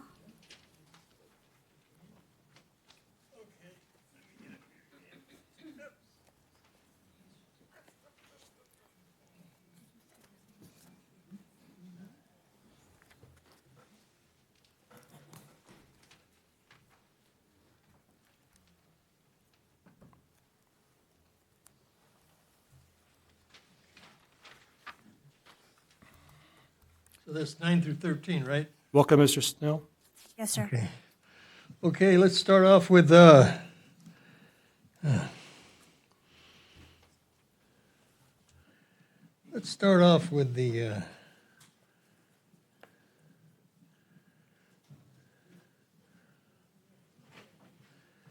property condemnation. Once again, here's an APN number with no address. You guys, I don't know who prepares this stuff, but I tell you what, I'd fire them, or I'd go light up their life a little bit, because it's pretty simple to put an address, 861 Buena Vista. Call a title company, but did not have it. It's, I hate to use the word stupid. And seems to be a lot of that going on in Barstow nowadays. Also, the approval of purchase of a 1 3/4 yard towable concrete mixer and a portable batch plant. Now, I don't know where you guys are going to get the sand from. And I don't mean to rain on nobody's parade if they're pocketing a bunch of money with selling sand from somebody else, but you can go down the river and the sand around here is good enough. So you can simply set up your own little sand company, and you don't have to buy the sand. You go down there in the river and pick up some or get your own permits, and you save a ton of money. So I'm in favor of a batch plant, and I'd like to also see an asphalt plant here too. I'd like to see somebody that could come along and you could put them in business and tell them, hey, here, we're going to buy you the equipment, but now we want a deal on the concrete instead of having all this equipment sitting around when you're not using it. And I know there's a lot of concrete that we need in the city for the sidewalks, and there's also a lot of asphalt we need for the roads. So I ask you guys to put your thinking caps on, and let's put this together and do it right. And I don't know where you're going to get the sand at, but there's a whole desert full of it out here, and I think it'd be kind of stupid to be buying sand from somebody else. All you need's the concrete and the water to mix it with. The same way with the asphalt, all you need is the oil. So I think you're moving in the right direction, getting your own batch plant. You're going to need a screening plant too for the or give somebody, one of these people, Mr. Brown, there's a guy right there that could handle a sand company. Go down and get a couple screening machines. Take these people in this town and support them instead of taking these other businesses that are giving you guys money in your pockets. So I know they are, so I just want to see a level playing field, an honest level playing field, that's all. Thank you, Mr. Snell. That is all the comments we have on our consent. Thank you. And with that, would you like me to read? Yes, please. Item 8, I'm sorry, I have it'd be a question. Sorry, I have a question from Councilmember Williams. Can someone tell me what the cost savings is going to be from renting these, doing the concrete mixing and renting those versus buying them? How much we're going to save? I will look to Director Hildreth to provide some input on this if he has the information available. So I don't, thank you. I don't know what the exact savings will be, but because it ranges. So whenever our city crews replace sidewalk, for example, if they do 2 to 4 panels is usually what they can afford to do, or labor-wise. In order to do that, if you were to try to go through Robertson's or High Grade or any of those cement companies, they have those cement trucks are 10 yards in that cement truck. If you go anything less than, I believe it's 7 yards, they charge you a short load fee. So you have to pay just because the truck's going out there. So that cement now ends up costing you $250 a yard compared to $200 a yard, just say. So just the savings and having your own ability to pour on demand will eventually pay for itself. And currently, we actually rent a smaller one from another business to do that. So having our own would enable them to not worry about if the concrete's available today or tomorrow or whenever. You're at the mercy of a vendor. So having the ability to do it yourself there will be a cost savings. Now, the return on the investment, it will take several years, but you have it readily available to do additional projects than what we currently are doing just based off of schedule. So it's hard to like put the pin or the dot right on exactly the savings, but it gives you the ability to save more over time. But the point of this is purchasing, because I've brought this to you guys a long time ago, because I know what the cost of renting them is. But not only that, but the speed of the job, the ability to do it on our schedule, not when someone else is going to schedule it, and emergencies, I think, is even more important why you need this. In case you have something that is out there for the public that's a problem, you can fix right away. Yes, time savings is one that I was going to add, that the flexibility to be able to schedule around our own equipment will be helpful. And not only that, we're being proactive, correct? I mean, we're getting ahead of problems that we may not have, we catch at a certain time, we see something that's just about ready to get worse, and we protect the public at the same time, correct? Correct. So for example, if the way it normally works is, you know, in concrete, you tear something out, you get it formed up, and you order cement. You know, then if weather comes in or if anything happens, then you're delayed, you know, et cetera. So if you're able to have your own cement, theoretically a batch plant like they're looking at, you could tear it out in the morning and pour it in the afternoon theoretically, or have it, you know, it just, you're not at the mercy of another company providing you a material to get your job done. Last thing, and we got some experts in some cement now, so I think that'll be perfect for them to give them the right tools to do a great job. You agree? It's an added asset, yes. Experts. Appreciate it. Thank you, Councilor Williams. Madam Clerk, proceed. Item 8 is a ratification of accounts payable expenditures for January. The recommended action is to approve and ratify expenses as audited for checks 101976 through 102307, totaling $7,726,749.45, and wires 1248 through 1271, totaling $844,014.26. Per the agency breakdowns as follow: City, $8,286,276.48. Fire, $284,487.23, for a grand total of $8,570,763.71. Item 9 is the acceptance of annual status report on receipt and use of development impact fees. The recommended action is to receive and file this report on development impact fees. Item 10 is to conduct the second reading for adoption of Ordinance 1034-2026, amending Chapter 2.24 of the Barstow Municipal Code regarding the Planning Commission alternates, compensation, and eligibility requirements. The recommended action is to adopt Ordinance 1034-2026, amending Barstow Municipal Code Chapter 2.24, and authorize alternate planning commissioners, establish eligibility requirements, and clarify compensation and waive the full reading. Item 11 is Resolution 5271-2026 of the City Council of the City of Barstow, declaring its intention to set the time, date, and place for a protest hearing for property abatement costs and penalties for March 3rd, 2026 at 7 p.m. for APN number 0182-102-140000. The recommended action is to adopt Resolution 5271-2026, setting the date and time for a protest hearing for property abatement costs and penalties for March 3rd, 2026 at 7 p.m. in the council chambers, and waive the full reading for APN number 0182-102-140000. Item 12 is the approval of travel for planning commissioners to attend the League of California Cities 2026 Planning Commissioner Academy. The recommended action is requesting City Council approval to send 2 planning commissioners to attend the 2026 League of California Cities Planning Commissioners Academy. Item 13 is approval of purchase for 2 1.75-yard towable concrete mixing trailers and 1 portable batch plant.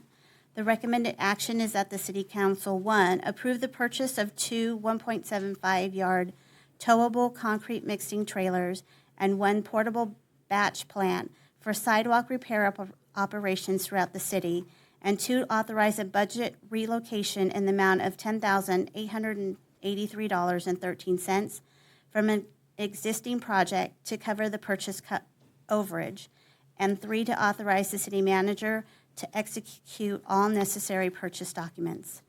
Item 14 is a community promotional Measure Q funding request for AUSA Taste of the Bayou event scheduled for March 7th, 2026 at the Cora Harper Center.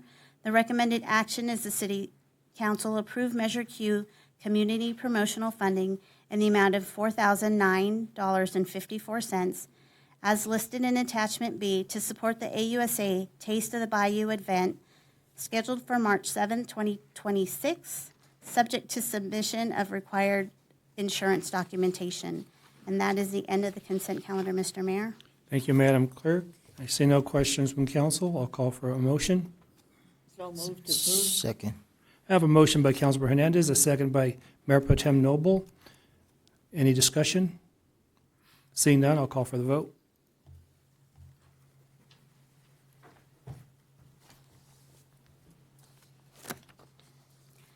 And the motion to approve consent passes 5-0. Thank you.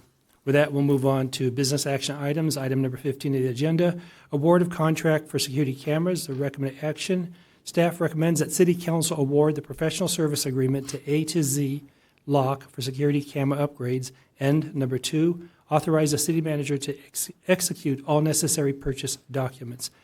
City Manager, Mrs. Clayton.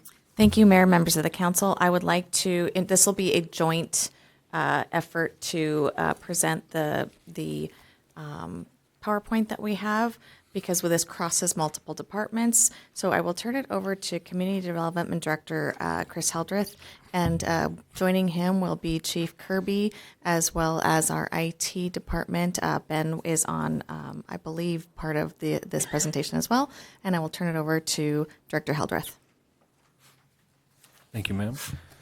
Mayor and council, the item you have before you tonight is the security camera upgrade throughout all facilities at the city of Barstow, and I will highlight some of that stuff here in a second. As you know, or some of you are aware, the security cameras were approved during a council meeting and during one-time cost expenditures through our fund balance. And it was approved, I believe it was about 8 months ago in August. So with that, the staff has been working with the provider to expand our current systems and to provide timelines and how we can achieve our overall goal. And I'll let the Chief Kirby explain a little bit more about the overall goal with the police side of it. But as you can see in here, it's a phased implementation and timeline in order to try to upgrade all of our sites. Phase 1 would be, if it is approved tonight, we would upgrade 12 sites to a 4K digital cameras and deploy 2 mobile trailers that are also, we can implement and put into locations during construction phases that we are doing work on and different things. And Chief Kirby can highlight a little bit more as well. So it will be a modernization of 12 plus sites. With that, it would provide us live, and I know I'm going to get it wrong, and the chief will be able to clear it up, but it's basically live monitoring. It's moving us into the technology to where some of your other police departments have a lot of that ability, to where it's basically a live feed that they can pull up instantly to be able to locate anything that's happening inside of our facilities or at the parks as well. So with it, we have a couple different options, and I will show you the parks is one of the big locations.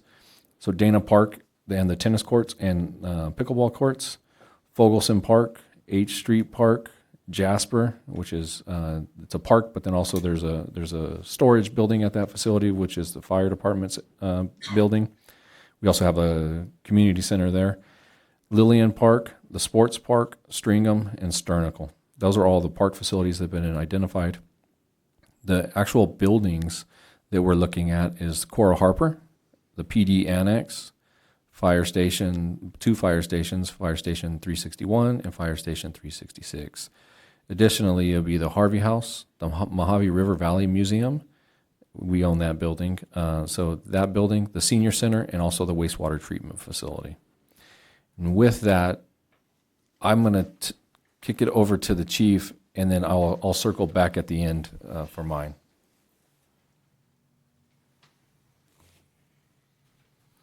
Thank you. Are you wanting me to cover the trailer? Or are you going to? You could touch on it, I guess. Okay, so what you have in front of you right now on the PowerPoint is a mobile trailer that also has cameras. That's something the city could use to protect areas where we're doing construction, maybe large events, that kind of thing.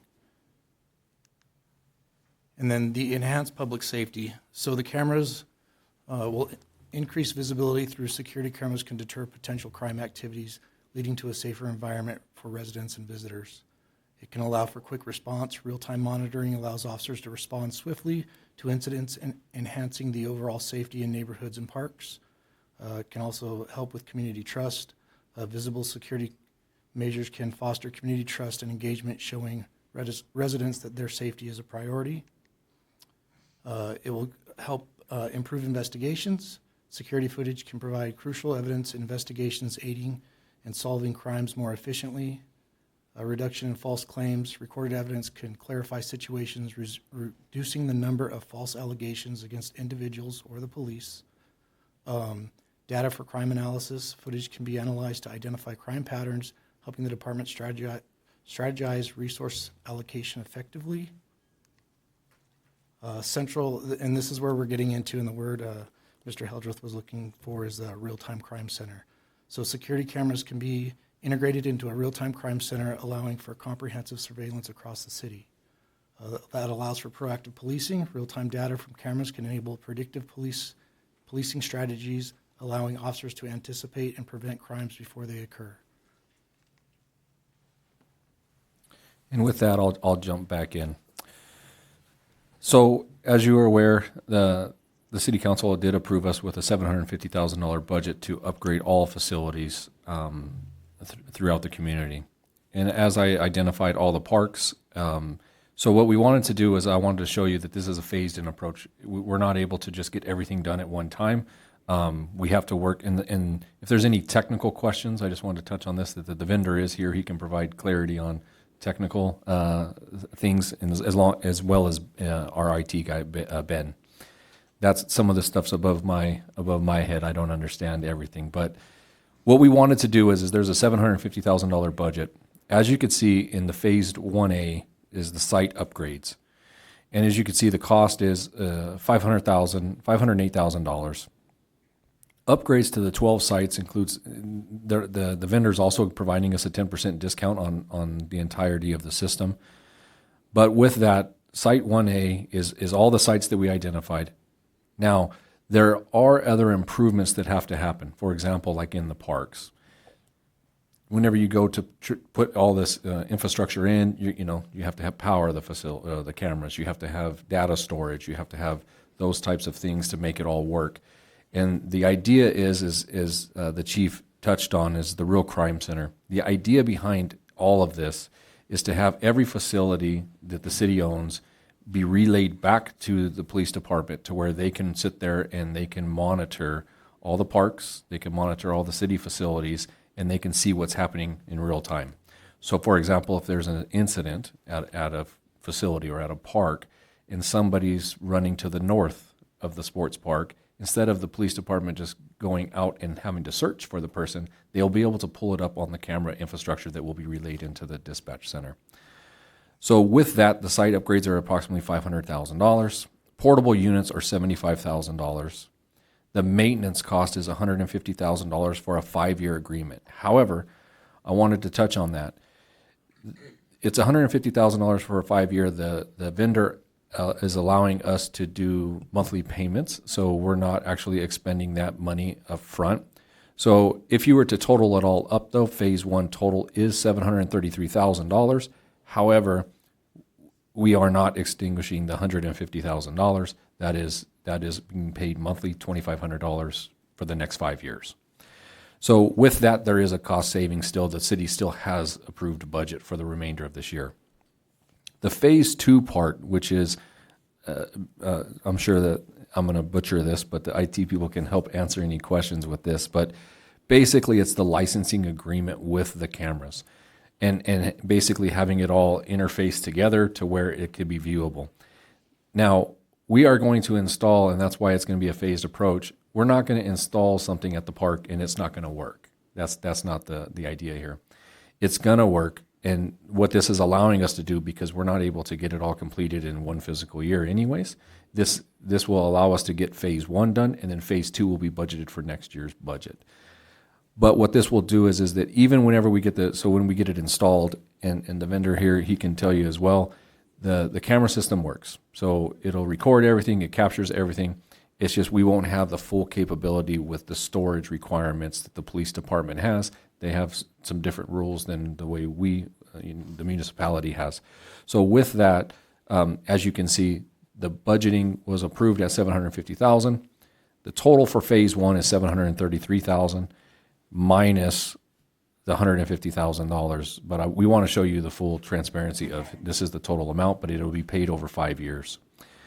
Next year, in our budgeting anticipation, we do anticipate adding $689,000 for the remainder of the total infrastructure costs.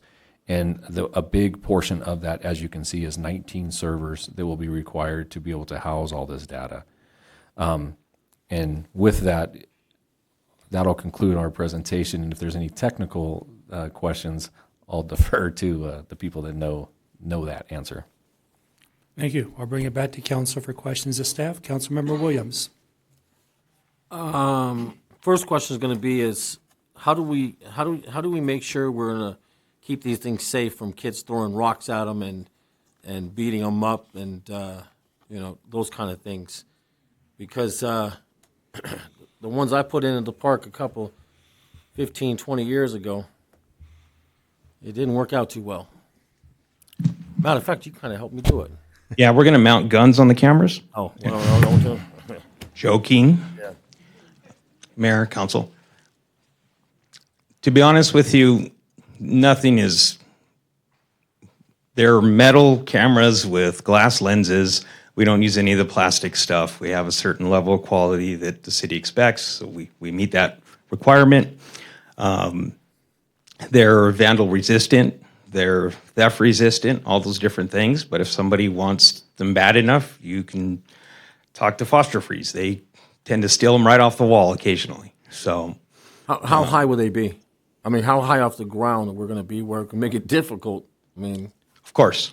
So generally, we like to place them at between the 10 and 12-foot range. Because you get too high up, then it's like looking at ants, right? And then if you get too low, then they're accessible, by a kid on somebody's shoulders. So we try to find that spot and see where we can get it. Is it 100%? No. But are you going to have to get in front of the camera to be able to do that? Absolutely.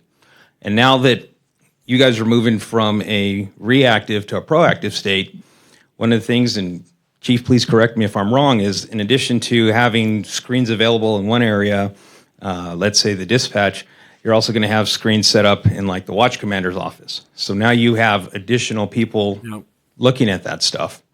Again, these technology now employs AI. What does that mean? Is that the camera's smart enough that if nothing's going on in that area, no problem. If something starts going on, we literally can make the display on the screen start flashing for that camera. Hey, something's going on. Somebody needs to look at this. We can get it to start sending emails and text out if we need to. It's really moving you guys to modern technology, something that just, it's not a perfect, leave it alone and it tells you what to do, but it will alert you and give you the information that you're looking for way ahead of, did Joe sign in and go look at that camera at 10 o'clock today or not? Yeah. So it solves a lot of those issues. One of the concerns I have is that currently they're knocking out lights with slingshots, and I'm just curious about how we take care of those cameras, make sure it's safe. Is there anything we can put in front of those cameras as additional screen or plastic that's something that's going to give us the ability to take some of the impact like we did on our school board at the field? We put a piece of plexiglass over it to stop it from getting damaged. Is there anything like that? There are things available. We can look at those options, but you got to remember that as those things get beaten by the wind and sand, they start getting scratched. And now you're creating another, I got it. unrecognizable image in a picture frame that you're better off leaving it, moving it up higher, putting it out of the way. The other thing is, I think you just touched on it. It will alert us with certain things going on. That's by email, you said, or even an alert sound. And where's the monitoring system going to be? It'll be in the police department. And the one thing that I did want to touch on too, I didn't want to get too far into what the capabilities of the system is going to be. But what it, our parks close at 10 o'clock. Sure. So if there's movement in the parks, it will alert the police department that there's movement in the parks at the restrooms, or they're not cameras in the restrooms, but in the surrounding areas, right? Mm-hmm. So, but the cameras will alert so that the police department can notify our security teams that are out there patrolling now too. So all of these things will help with the vandalism that we have at every single park, the fires inside those restrooms, all this stuff will trigger. The cameras will have motion activated to where if somebody's in the park after we set, there's parameters that this stuff's, super technology advanced to where you set parameters on, hey, it's 10:30 at night. If there's any movement in that park, it alerts the police department. So it will be monitored in the police department. We're working on some of that still, but it will give them notification to where they can contact the security companies also and have people go through there. Are we hanging these from existing poles that we have in our parks, or are we putting in new poles? Most of them is existing stuff you guys already have that we can, attach to. For example, if you wanted to, let's say with that camera, just to give you a real life example, is if you're looking at a picture frame of that door and you drew a box around it, if anybody comes through that and they're not supposed to, you can set up a schedule. It will immediately alert you once somebody's broken that barrier. They're basically triggers and virtual fence lines is what we call them. One more thing I'd like to clarify is that each unit will have on-premises recording going on in addition to that stream of video also feeding up here and being captured as well. So you'll have a redundancy backup of data. What's the cost of our annual, and I know you're not going to have the number, but give me a rough estimate of what the cost of damages in our local parks and around. I mean, it's got to be huge because we can't keep our tennis court poles straight. They're jumping in there and bending them. I got a call today about it. Bathrooms are being destroyed. But more importantly, things are being caught on fire and our playground equipment. I don't think people realize it's some of the oldest equipment around sometimes, and when they burn those slides, we can't replace them. Yeah, and surprisingly, slides are very expensive. And swings, that stuff is very expensive. I know I can't give you a dollar amount, but I do know that we have excessive damage to our facilities. You have the racket, the pickleball courts, those nets that we put in. We spent all that money. I think within a week, they already had bent the poles because what happens is they sit on the nets and it bends the poles in. The thing, it's great at the same time that our public works department's able to fix some of that stuff in house. So that's why it's hard for me to give you a specific dollar. Okay. But for example, Lillian Park, whenever we put the brand new bathrooms in, we opened them on a Thursday. Opening day was Saturday, and the doors wouldn't even close because they already bent the hinges so bad to where the door wouldn't close. So 2 days later, those restrooms were almost unusable. It's a shame. Another example I'd like to add is the Cora Harper remodel. I was just about to ask that was delayed. Opening was delayed because of theft. And the mobile unit will allow us to move that where we need it on projects, city projects that are ongoing, and that will also create, that additional safety layer. So to that point, just so there's clear understanding, you're getting two different types of mobile units. You saw the picture of the towable trailer. There's also a mountable box that we can put it on a pole. We can put it on the side of a building. It's solar powered. It's got cellular connectivity. So those can be deployed at different places. And when you're done using them at that spot, we can take them down and move them somewhere else for you. The other thing that I would like to address is the maintenance. Chris and us that went through this, just so you understand, is systems that we typically have under preventative maintenance contract, you'll get twice the life out of versus systems that don't. This is the same type of system we've done with the San Diego Airport, Fort Irwin, a lot of the school districts down the hill that we service. So this is pretty cutting edge for Barstow, but it's also, as the city continues to grow, we've set it up so that everything would be expandable over time so that you can grow into it as you need it. What was the cost for the wires that were stolen out of the Cole Harper? Because that's what I was gonna ask that question. Well, they actually stole the condensate lines. It was basically like where some people, if you have your air conditioning unit, the lines that run into your heat exchanger, and that they stole those copper pipes. The problem is that the piping is replaceable readily. They stole a device, or it's hard to explain, but it's a mechanism that allows the control the freon basically to roll through there, and that's what actually set us back the longest, because they had to go try to acquire another one, which it all just takes lead time. So everything gets delayed whenever we have theft like that. And I'm going to leave the council and everybody else with one more question for you. If we go back to Focus and Park, when they backed the truck up and wrapped the wires around the poles and pulled them all out, that was hundreds and hundreds of thousands of dollars of damage that they did. And if there's a truck or something rolls on those parks, it'd be a great way to get the alerts for us. Yeah, for example, H Street soccer fields, the wires were stolen. Right. Ferguson Park, they stole the panel. They stole all the wiring. The tennis courts, the racquetball courts during the day, they stole those. So having this type of technology will be very beneficial for the police department. To the city manager, we had the discussion when you first came on, didn't we? About the theft from the wires and everything else. And I'm glad that you came up with something, and I appreciate it. If I can just add one more thing, it's going to save man hours. Currently, the police department special patrols all of the parks, most of their city facilities. So now we can spend our time that we normally spend doing those special patrols, doing either proactive police work or responding to other calls. And then we will only need to respond to the parks when we're notified that there's some sort of issue going on at the park. Cameras don't require overtime pay, benefits, all those things. Thank you, Councilmember Williams. Mayor Pro Tem Noble. Thank you, Mayor. And Councilman Williams must have stole some of my thunder, because I had some of the same questions and stuff. But in relationship to the maintenance, the portable, because we're going to be moving it on a constant base based on high crime rates or whatever, what is the maintenance for that, especially on the portables, not the fixed, but portable stuff?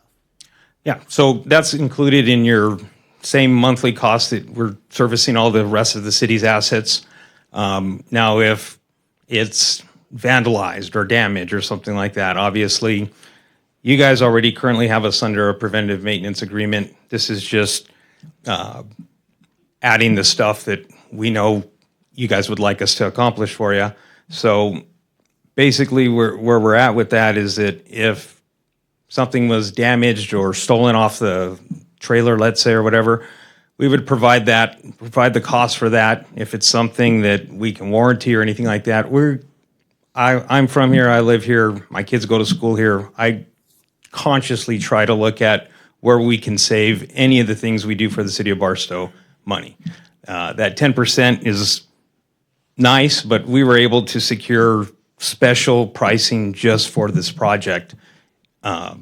So, whatever we can do to save you guys costs, we're constantly aware of that. So. In the turnaround time, when you get a call to fix something, about how long? You guys have never had to wait more than 24 hours from us.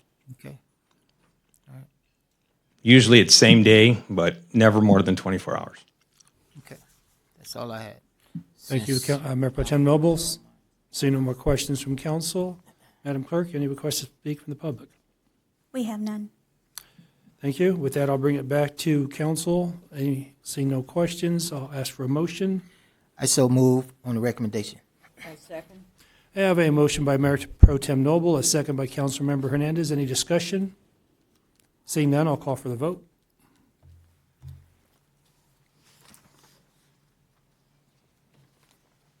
And motion carries unanimously 5-0. Thank you. With that, we move on to business action item 16, City of Barstow's annual comprehensive financial report for the year ending June 30, 2025. Staff's recommended action. Staff recommends that the City Council take the following action.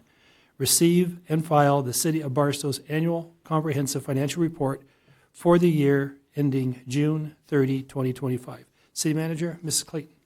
Thank you, Mayor, members of the council. I would like to introduce Finance Director Harris, I'm looking at the H, to provide this presentation.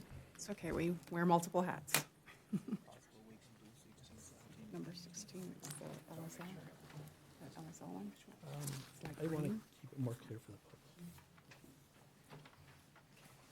the public. Good evening, Mayor and Council.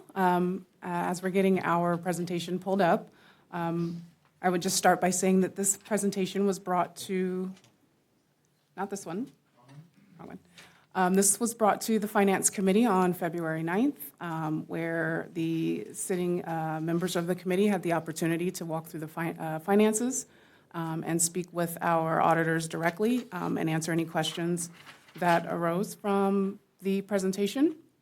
We will be going through the presentation again for the benefit of the rest of the council and the public, and to receive and file that information for this fiscal year. So the audit group that we used this year was LSL. We have used this audit group in previous years. They were engaged to audit our files for the annual comprehensive financial report, which includes the Barstow Fire District, the Odessa Water District, and they also were engaged to do the single audit and the Measure Q fund agreed upon procedures. They began their interim field work with us in early June, which they examined the internal controls. They did interviews with staff and personnel and management and received feedback regarding those internal controls. They also performed our risk assessment, and they planned our year-end audit. They returned to us in mid-October to do the final year-end work, where they did a detailed list of transactions. They took samples. They did compliance testing. They also looked through our required expenditures and revenues for grants. They did single audit testing and other audit procedures as they deemed necessary. This year, we received an unmodified opinion for all of our financial statements, which simply means that there were no deficiencies found in their audit, there was no material weaknesses, and that there was no non-compliant materials, which means that we were upheld by the standards, laws, and regulations for each of our financials. There additionally was no findings for this fiscal year, or for the prior fiscal year, to follow up on in this fiscal year. So essentially, we've had two years of clean audit reports back to back. So they also test our federal awards, which means that any grants that we receive in excess of $750,000 are tested specifically to make sure that we are in compliance with federal laws. There was no issues with that law.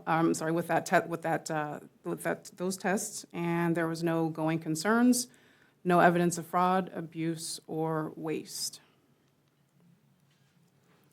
The internal controls were reviewed, and there was no instances of deficiencies. They also tested. This is specifically for the Measure Q agreed upon procedures. So in this case, they actually test 100% of all of our remittances against what was issued to us by the California Department of Tax and Federal Administration.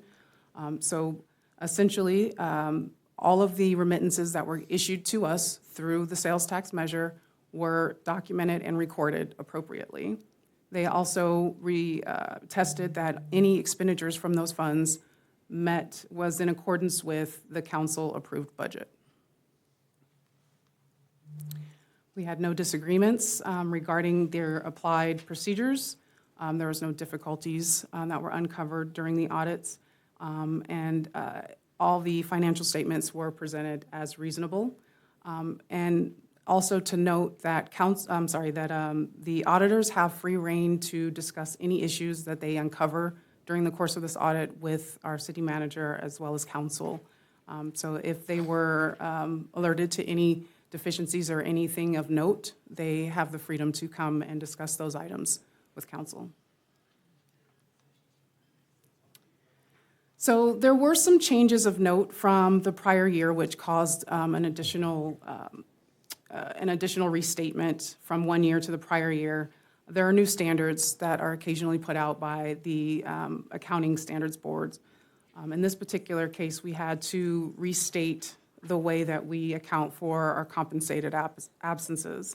And that caused a restatement of $300,000 from the beginning net position.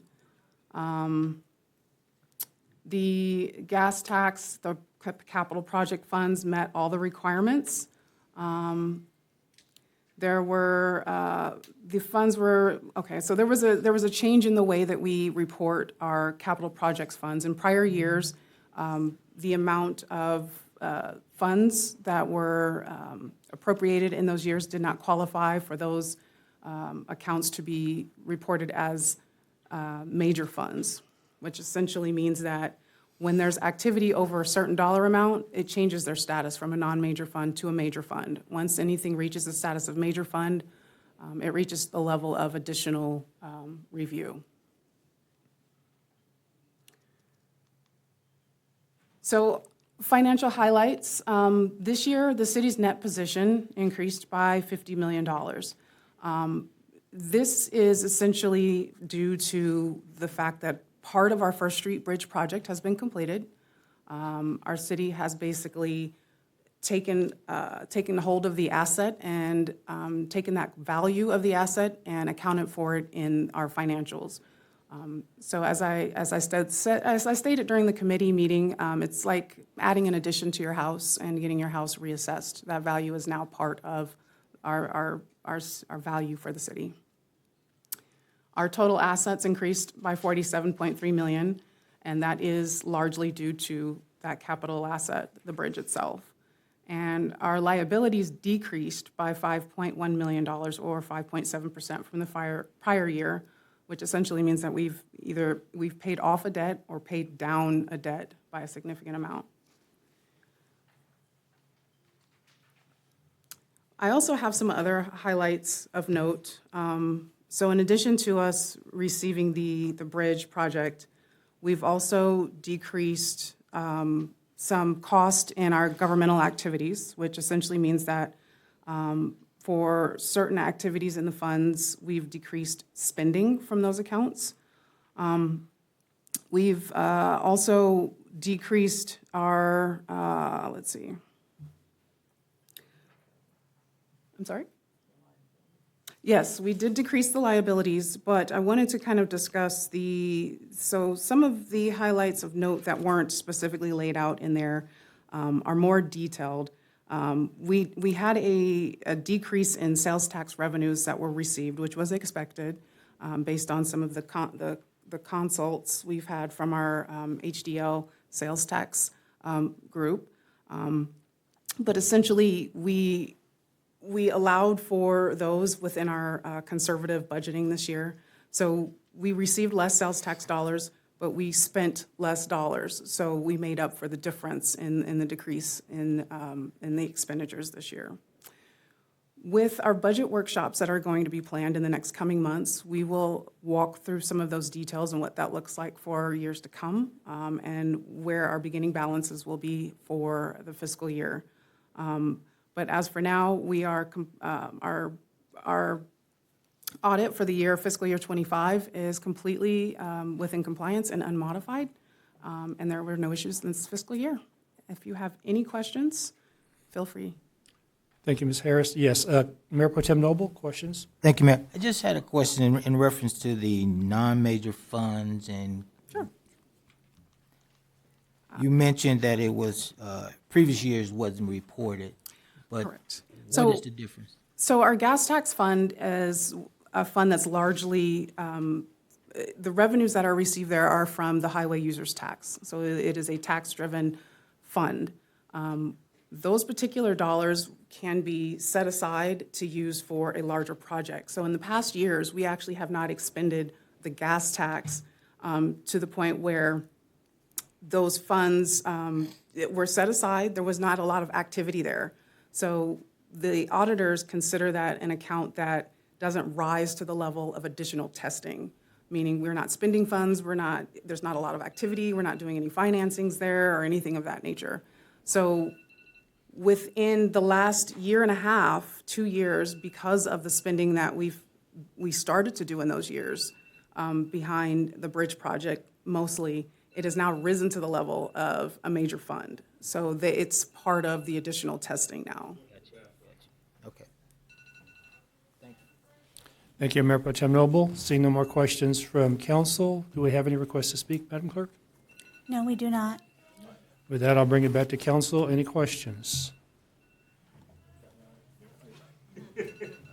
Councilmember Williams, questions? I wanted to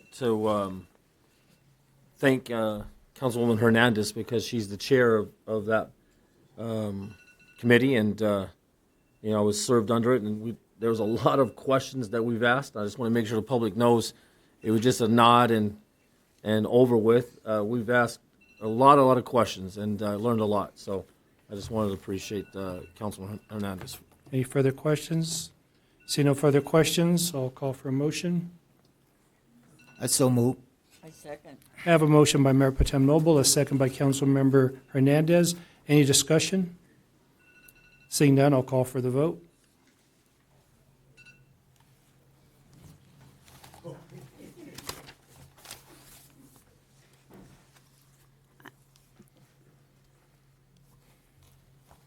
And motion passes 5-0. Thank you. With that, we'll move on to item 17, Barstow Fire Protection District's basic financial statements for the year ending June 30, 2025. Recommended action, the staff recommends the following action. Receive and file Barstow Fire Protection District's basic financial statement for the year ending June 30, 2025. City Manager, Mrs. Clayton. Thank you, Mayor, members of the council. I would like to again introduce Finance Director Harris to provide this presentation. So there is no additional information to note. The presentation that we just gave actually included the Fire Protection District as well as the Odessa Water District and the agreed upon procedures for Measure Q funding. None of the financial statements had any issues of note. They all had an unmodified opinion. And if you would like to ask me separate questions regarding the Barstow Fire Protection District, I can take those now. I see no questions, Madam Clerk. Do we have any requests to speak from public? We have none. With that, I'll bring it back to council. Still seeing no questions. I will call for a motion.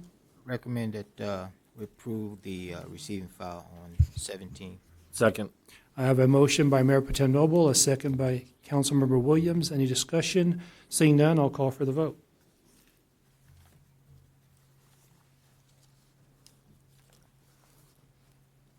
And motion carries on item 17. With that, we move on to item 18, Odessa Water District basic financial statements for the year ending June 30, 2025. Staff's recommended action, receive and file Odessa Water District's basic financial statements for the year ending June 30, 2025. City Manager, Mrs. Clayton. Thank you, Mayor, members of the council. I will again introduce Finance Director Harris to provide this presentation.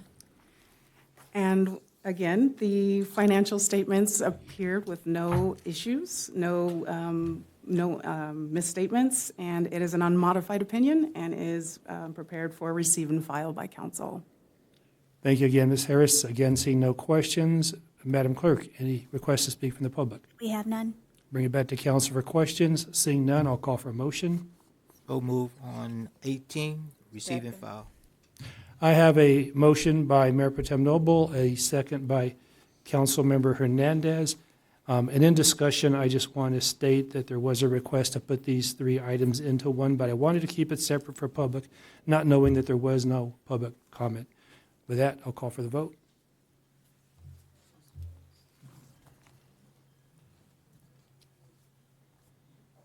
And motion carries unanimously. Thank you.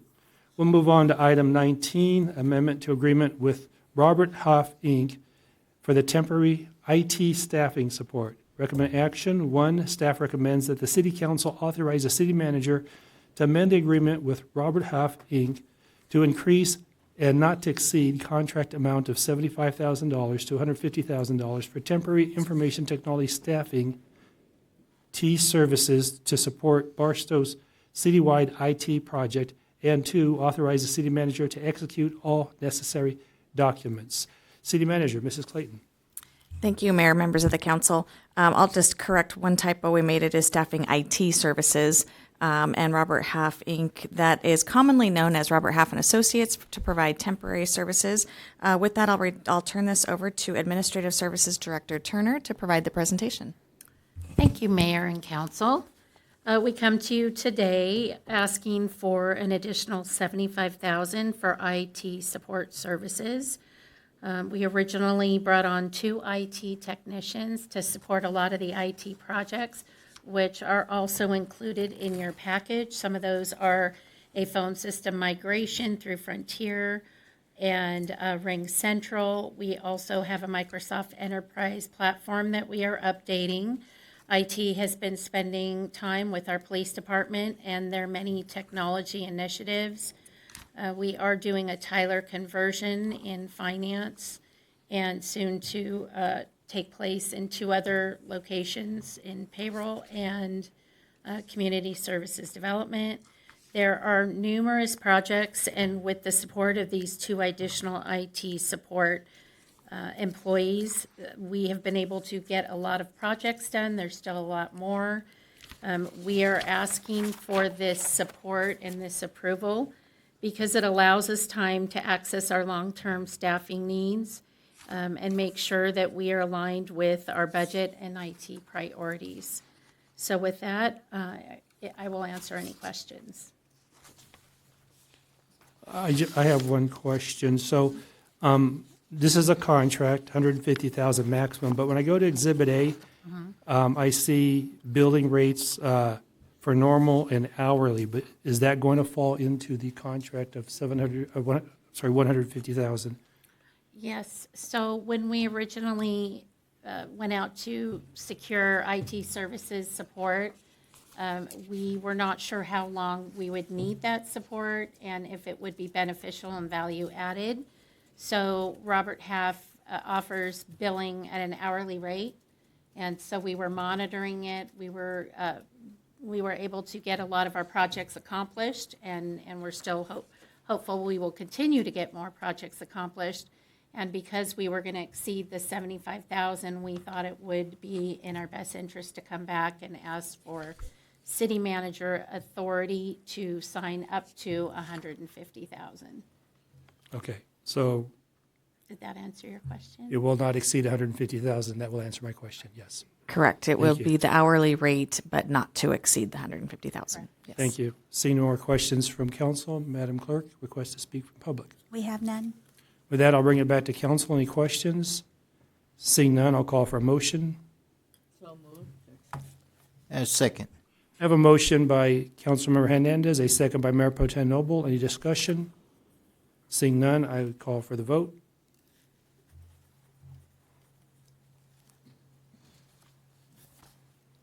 And motion passes unanimously. Thank you. With that, we'll move on to business action item 20. City of Barstow's local Measure I transportation sales tax revenue certificates of participation for Series 2026 COPS. Recommended action, adopt resolution number 5272-2026 of the City Council of the City of Barstow approving the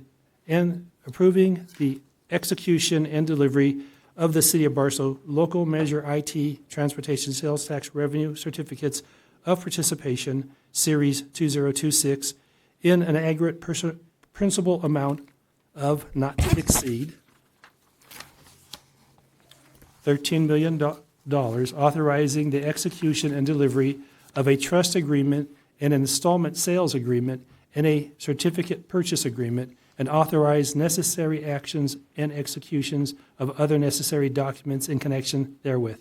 Attachments 1, City Resolution Number 5272-2026. 2, Form of Installment Sale Agreement. 3, Form of Trust Agreement. 4, Form of Certificate Purchase Agreement. City Manager, Mrs. Clayton. Thank you, Mayor, members of the council. This is the item that was brought to council previously in a workshop and subsequently to get further direction. And with that direction, we are bringing this item back. Finance Director Harris will start the presentation, but we also have our consultants that were here previously to assist in that presentation. So with that, I'll turn it over to Director Harris. Correct. Thank you. So tonight we do have our financing team here again to present the financing docs for the local Measure I Transportation Sales Tax Revenue Certificate of Appreciation Series 2026. Tonight we also will have a presentation to council regarding the continuing disclosure responsibilities. We have with us tonight our bond counsel from Stifel, Vanessa Legband, and our municipal finance advisor, Wing C. Fox from UFI. So as part of this presentation tonight, we will be walking through, as stated, the installment agreement between the city and the Public Property Financing Corporation of California, also known as the PPFCC, and what that relationship is. We have the trust agreement with the city, the PPFCC, and our trustee, which is U.S. Bank, and those conditions. And we also have the certificate purchase agreement between the city and the underwriter, which will be through Stifel. With approval of this resolution tonight, we will move on to the next steps, which will be bringing council the preliminary official statement and the continuing disclosure certificate. That will be slated for approval on April 7th. So without further ado, if I can have Vanessa, if she's available. Oh, there you are. We will get our training started for the continuing, the disclosure responsibilities.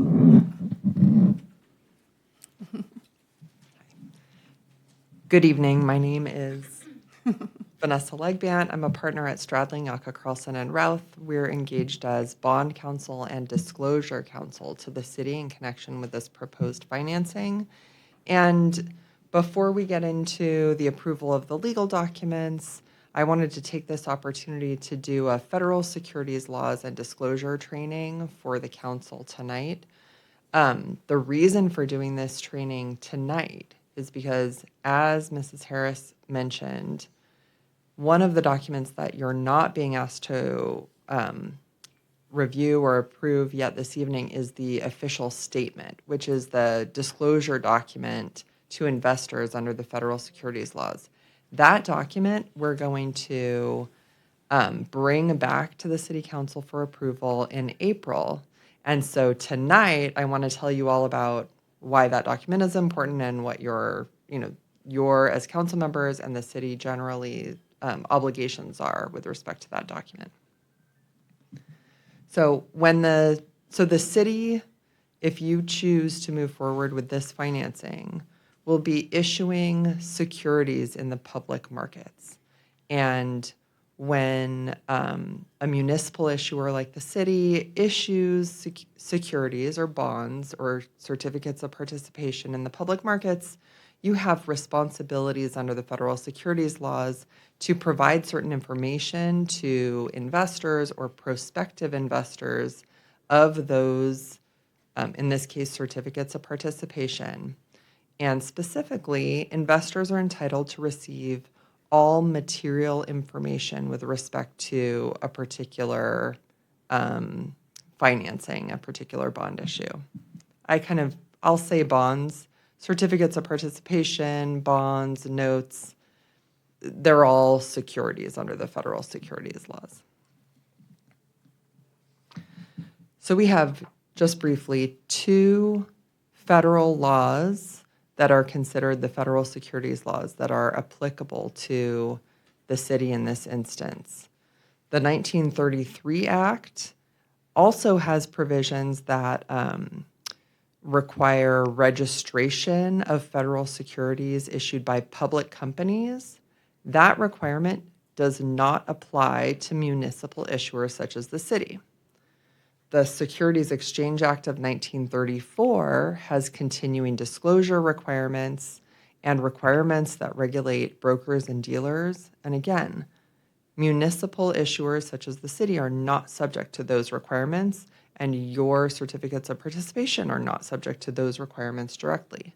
But both the 1933 Act and the 1934 Act have what are called anti-fraud provisions that are applicable to all securities, including the city's certificates of participation.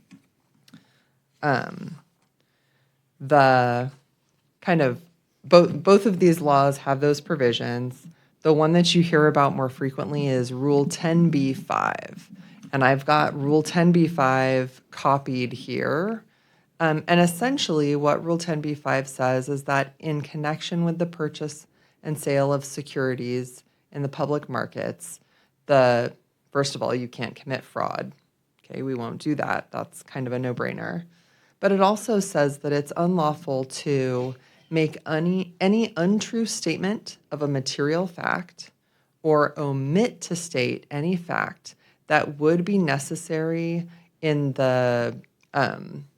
connection with the circumstances of a given offering in order for the statements not to be misleading. In a nutshell, that means you have to provide all materially accurate information, and you can't omit any information that would be important to an investor in making its investment decision.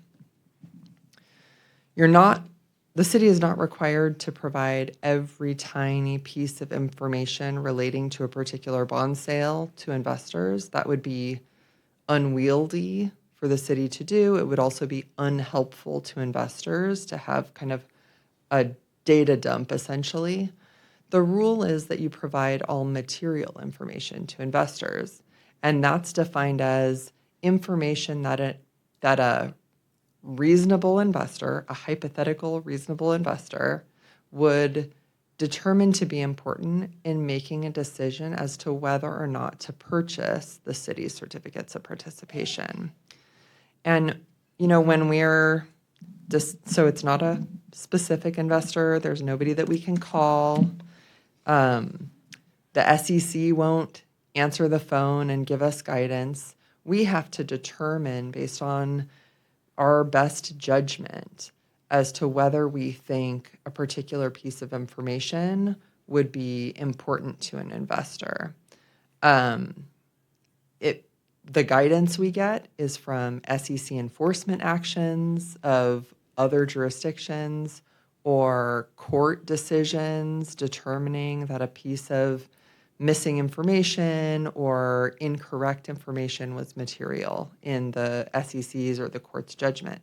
And so what tends to happen is, those of us in the industry who study this and work in this field, we watch what the SEC focuses on and we react to it, and we make sure that that information is included or addressed adequately in your official statement. And so that's one of the reasons you hire Disclosure Counsel to work on your official statement and you don't try to do it in-house.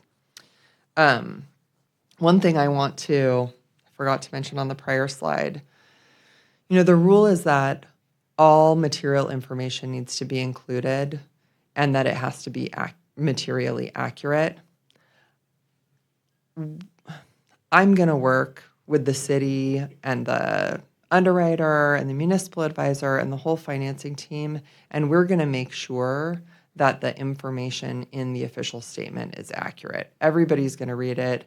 I'm going to bring in information from audits and reports and all kinds of things, and then everyone's going to review it. The information is going to be materially accurate, right? There might be a typo, there might be some formatting issues. I'll try my best, but the information is going to be pretty correct. But it also needs to be complete. And that is the more difficult thing.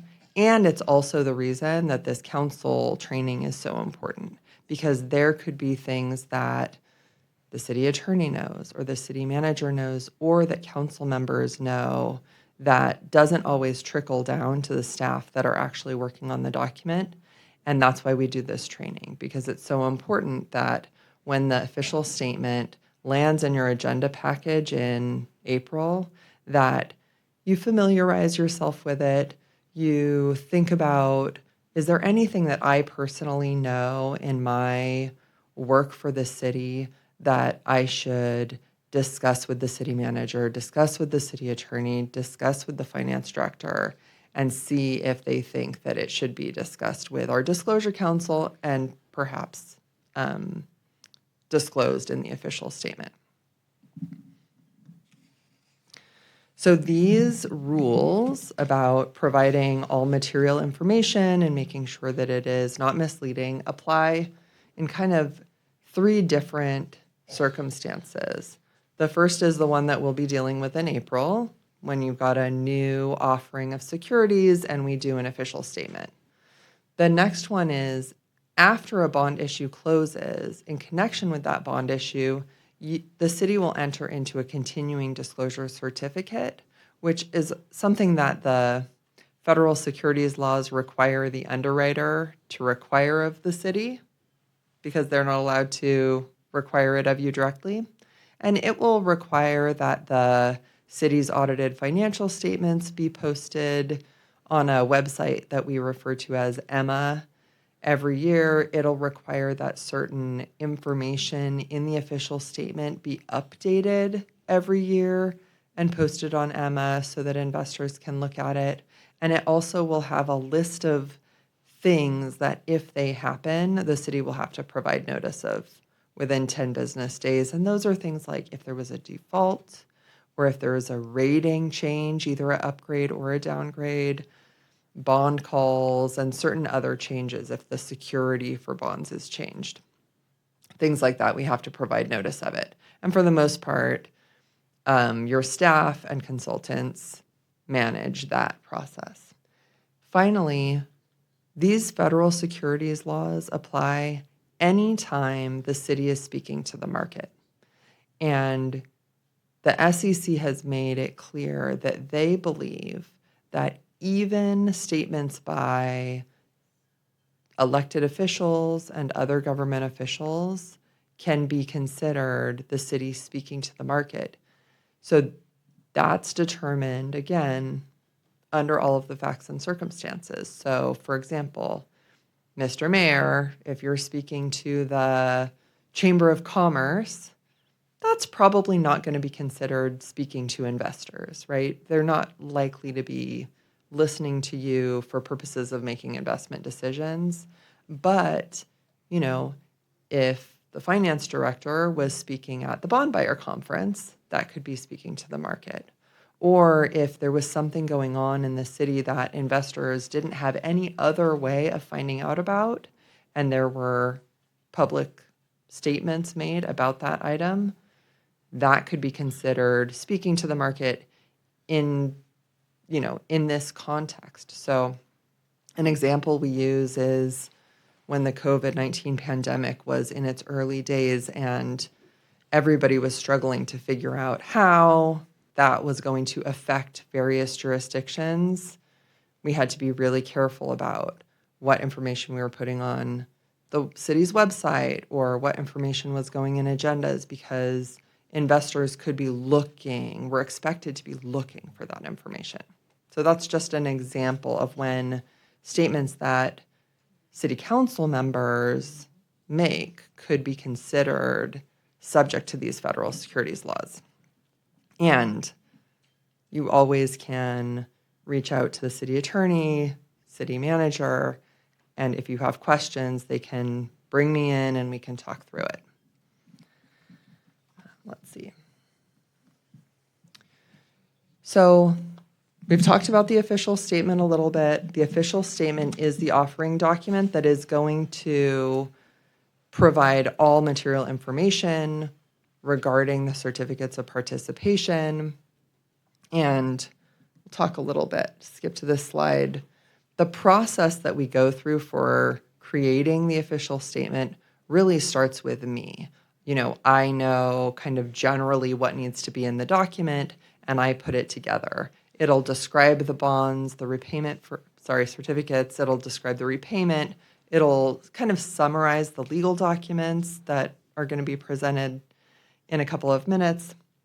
And then it'll describe the Measure I revenues, the historic Measure I revenues, the structure for how those revenues get collected, allocated among the jurisdictions, and paid to the city, and things like that. So I'll prepare that document based on all of the kind of documentation that I can gather on my end, and then I'll send it over to the city and the financing team, and everybody will review it and provide comments, and we beat it into shape that way, and then it goes on a city council agenda for your review and approval. And it's going to be a long document. This is not a document that you need to read every word of. My recommendation would be to familiarize with yourself with the document, focus on the parts that are kind of city specific. I can get the description of the bonds right, I can get the description of the legal documents right, but you might read through a description of the city, description of the Measure I revenues, and if any of it doesn't strike you as quite right, or you think I might be missing something, please do reach out and let us know. If there's ever sensitive information or kind of prickly questions, make sure to maintain attorney-client privilege. That means pick up the phone call or speak directly to the city manager first, and then we can discuss it. If there's ever emails, make sure that your attorney and your staff and nobody else are on the emails. Very important, this last bullet point on this slide. In our public agency lives, there are a variety of times when we are permitted by the law to not disclose certain information. There are, confidentiality agreements, there are exceptions to the Public Records Act, there are closed session allowances and things like that. Under the federal securities laws, there are no exceptions to the requirement that all material information be provided to investors. So in the unlikely circumstance that there was some litigation or a claim or something that you knew that the public didn't know that might materially impact future sales tax revenues in your area of the county, that impact your Measure I revenues. Even if that information was confidential or politically sensitive and not ready to be disclosed to the public, we either have to figure out a way to provide the material information to investors or wait to issue the certificates of participation. There's no way to just say, well, it's confidential, so we won't include it. We either include it, figure out a way to include it, or we wait until we can do that.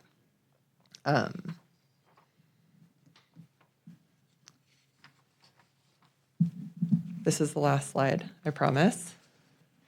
This is kind of the let's try to scare people straight slide, and I know I don't need to do that with you, but in the event the Securities and Exchange Commission was to knock on your door and start an inquiry about this or any of your bond issues, it's a very unpleasant process. And the SEC is frankly looking for opportunities to bring actions that they believe will move the entire industry in the right direction. I mentioned when they bring an action or I learn that they're focusing on something, I do, in my practice, make sure that we start to address that more fulsomely in our documents so it works. They can bring an inquiry. They don't have litigation limitations or controls. It can cost a lot of money and take a lot of time to work with the SEC, even if they're not bringing a full action. But when they do determine that a jurisdiction has done something wrong, they levy fines. They sometimes levy personal fines. There can be rating downgrades. It can be hard to enter the market to borrow money in the future. There are a variety of kind of negative consequences to an SEC enforcement action. And so one of the first things they ask is who received training on their federal securities laws obligations.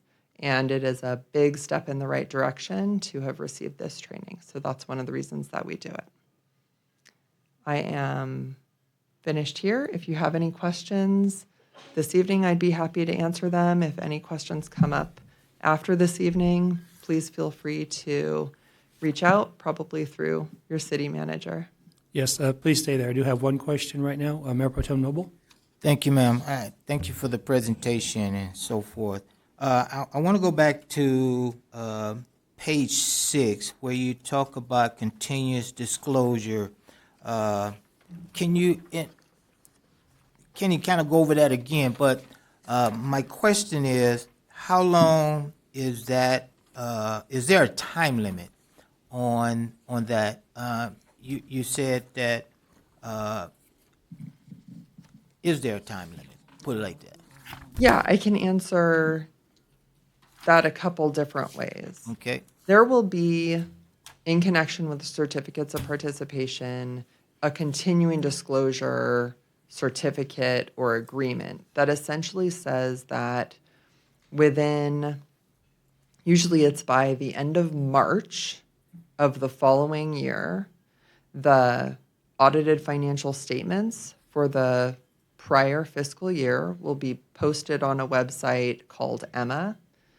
And by the end of March, the certain information in the preliminary official statement relating to, primarily information relating to the prior fiscal year's Measure I revenues, will also be updated for the prior fiscal year in a report that is posted on Emma. So the deadline for those postings is, I think, going to be March 31st, following each fiscal year.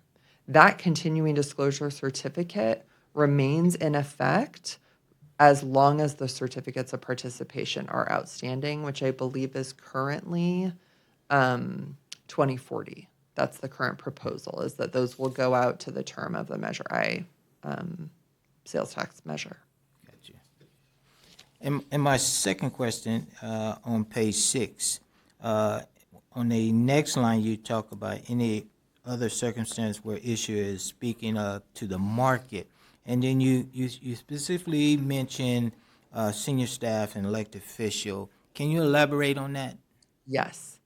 So that is based on the facts and circumstances. So if someone who would be viewed by investors as having information about the city's operations or finances is making statements in a forum where investors are reasonably expected to be listening to that person, that could be considered speaking to the market.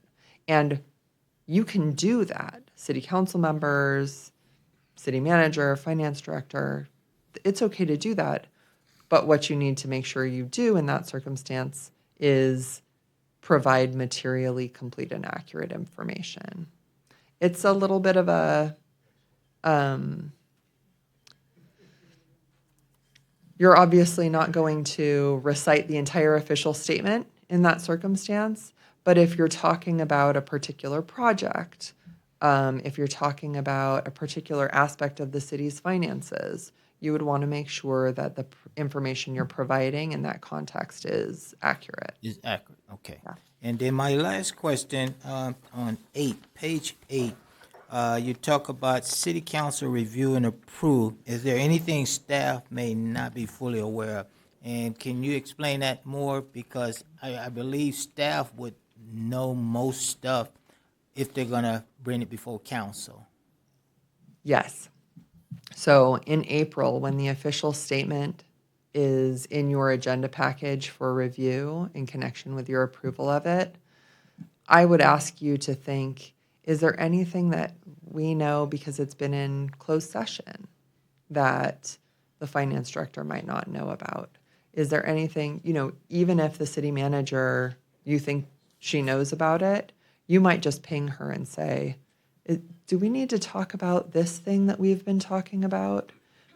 The answer might very well be no, but there are no stupid questions in this circumstance. It's always okay to just raise a question about, we mentioned this piece of litigation. Is there any reason that we need to bring this up in the context of this financing?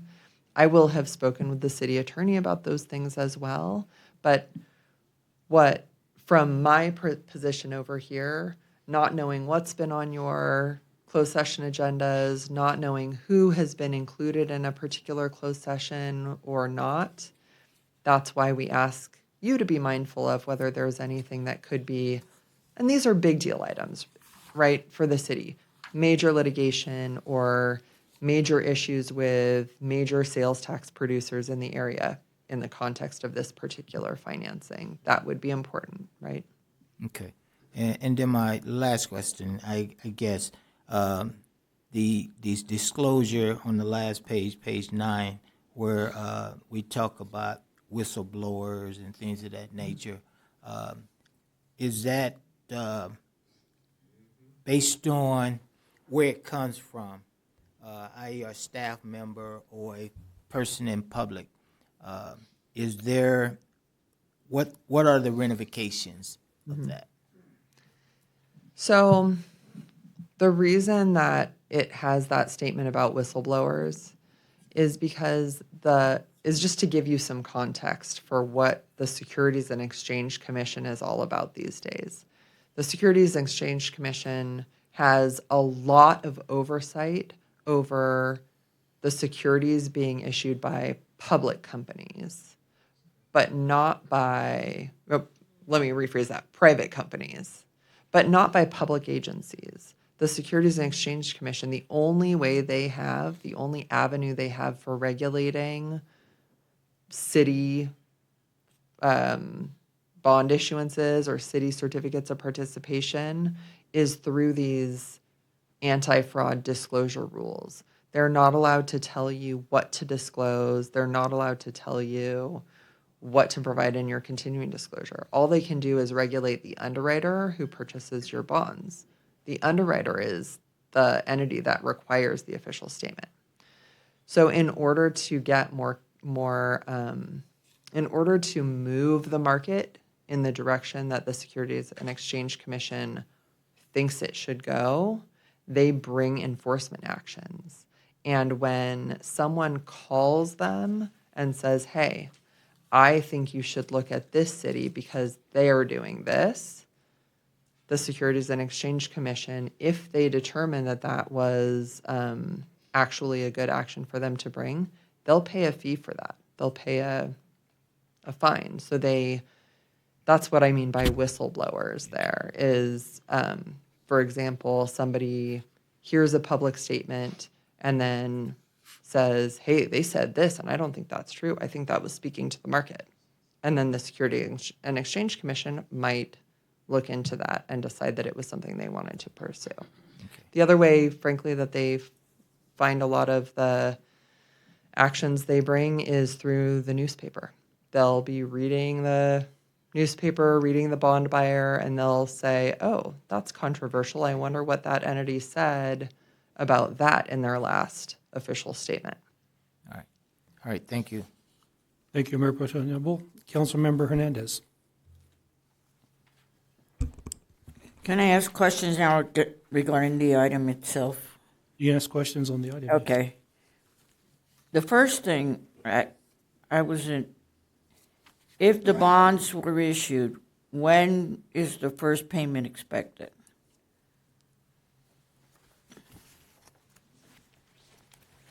I believe that. The trust deed has June 20, but it hasn't put the 26 in there yet. June 1st on page 443 of the agenda, page 17 of the trust. Sorry, I'm a lot shorter than Ms. Legbecht. Good evening, Mayor, Mayor Pro Tem, members of the City Council, Winksy Fox, serving as the city's municipal advisor.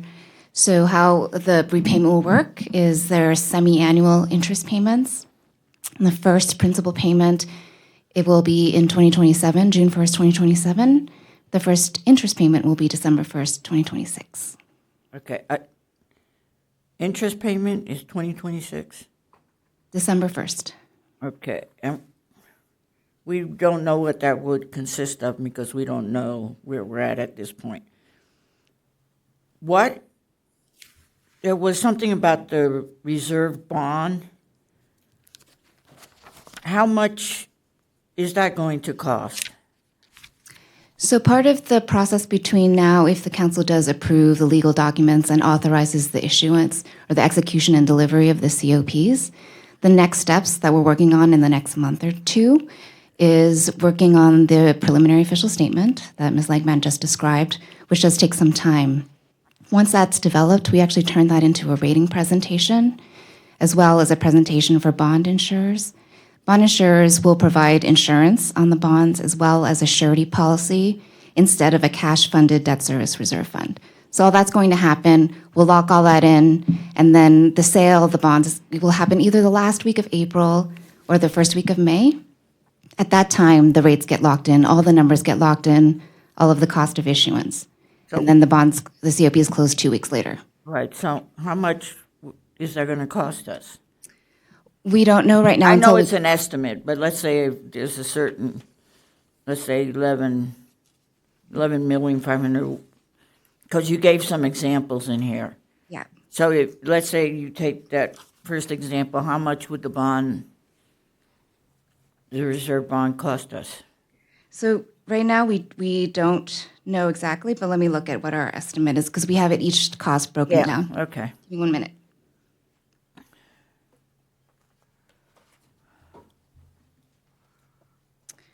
So right now, and in the last presentation, we had broken down each of the costs of issuance, totaling about $250,000. Then there's the underwriter's discount, which is a per bond fee. And right now, we're estimating for the debt service reserve fund 200 basis points of the reserve fund requirement, estimated at right now about 22,000. And then bond insurance, if it pencils, which it likely will in this case. So what we do is we get bids from the bond insurers, we calculate the premium, and then that gives you the COPs a AA rating. So it's a higher rating, which means lower interest costs. So if you pay the premium is better because you're going to pay lower debt service on the interest, then we do use bond insurance. Right now, we're estimating 20 basis points on debt service for the bond insurance, which is about $31,900. But again, if it doesn't pencil, then we wouldn't be purchasing bond insurance. So AA rated credits would not use bond insurance, for example. Okay. Then my understanding is we cannot pay this off for 10 years, correct? Right now, the structure is, so it's not finalized, but a standard in the industry currently is a 10-year optional prepayment. Okay. Let's say it doesn't go through. Do we, as a city, have to pay a fee for the work that you have done? Some of the fees are non-contingent. For example, the rating fee. There might be some fee to the counterparty if they've already gone and passed the resolution. Consultant fees like bond counsel, disclosure counsel, municipal advisor, of course the underwriters, because they make money once the bonds are sold. We are contingent on the successful sale of the COPs. So if we don't go through with it, what would it cost us? So if we'd already gone through That's where I'm at. Yeah. I'm looking at all sides here. Absolutely. If we've gone to the rating agency, for example, right now it's nothing. To this point, it's nothing. Okay. If we've gone to the rating agency, they've put the work in and provided a rating, then you would need to pay that fee. Right now, we're estimating about $25,000 for that fee. Okay.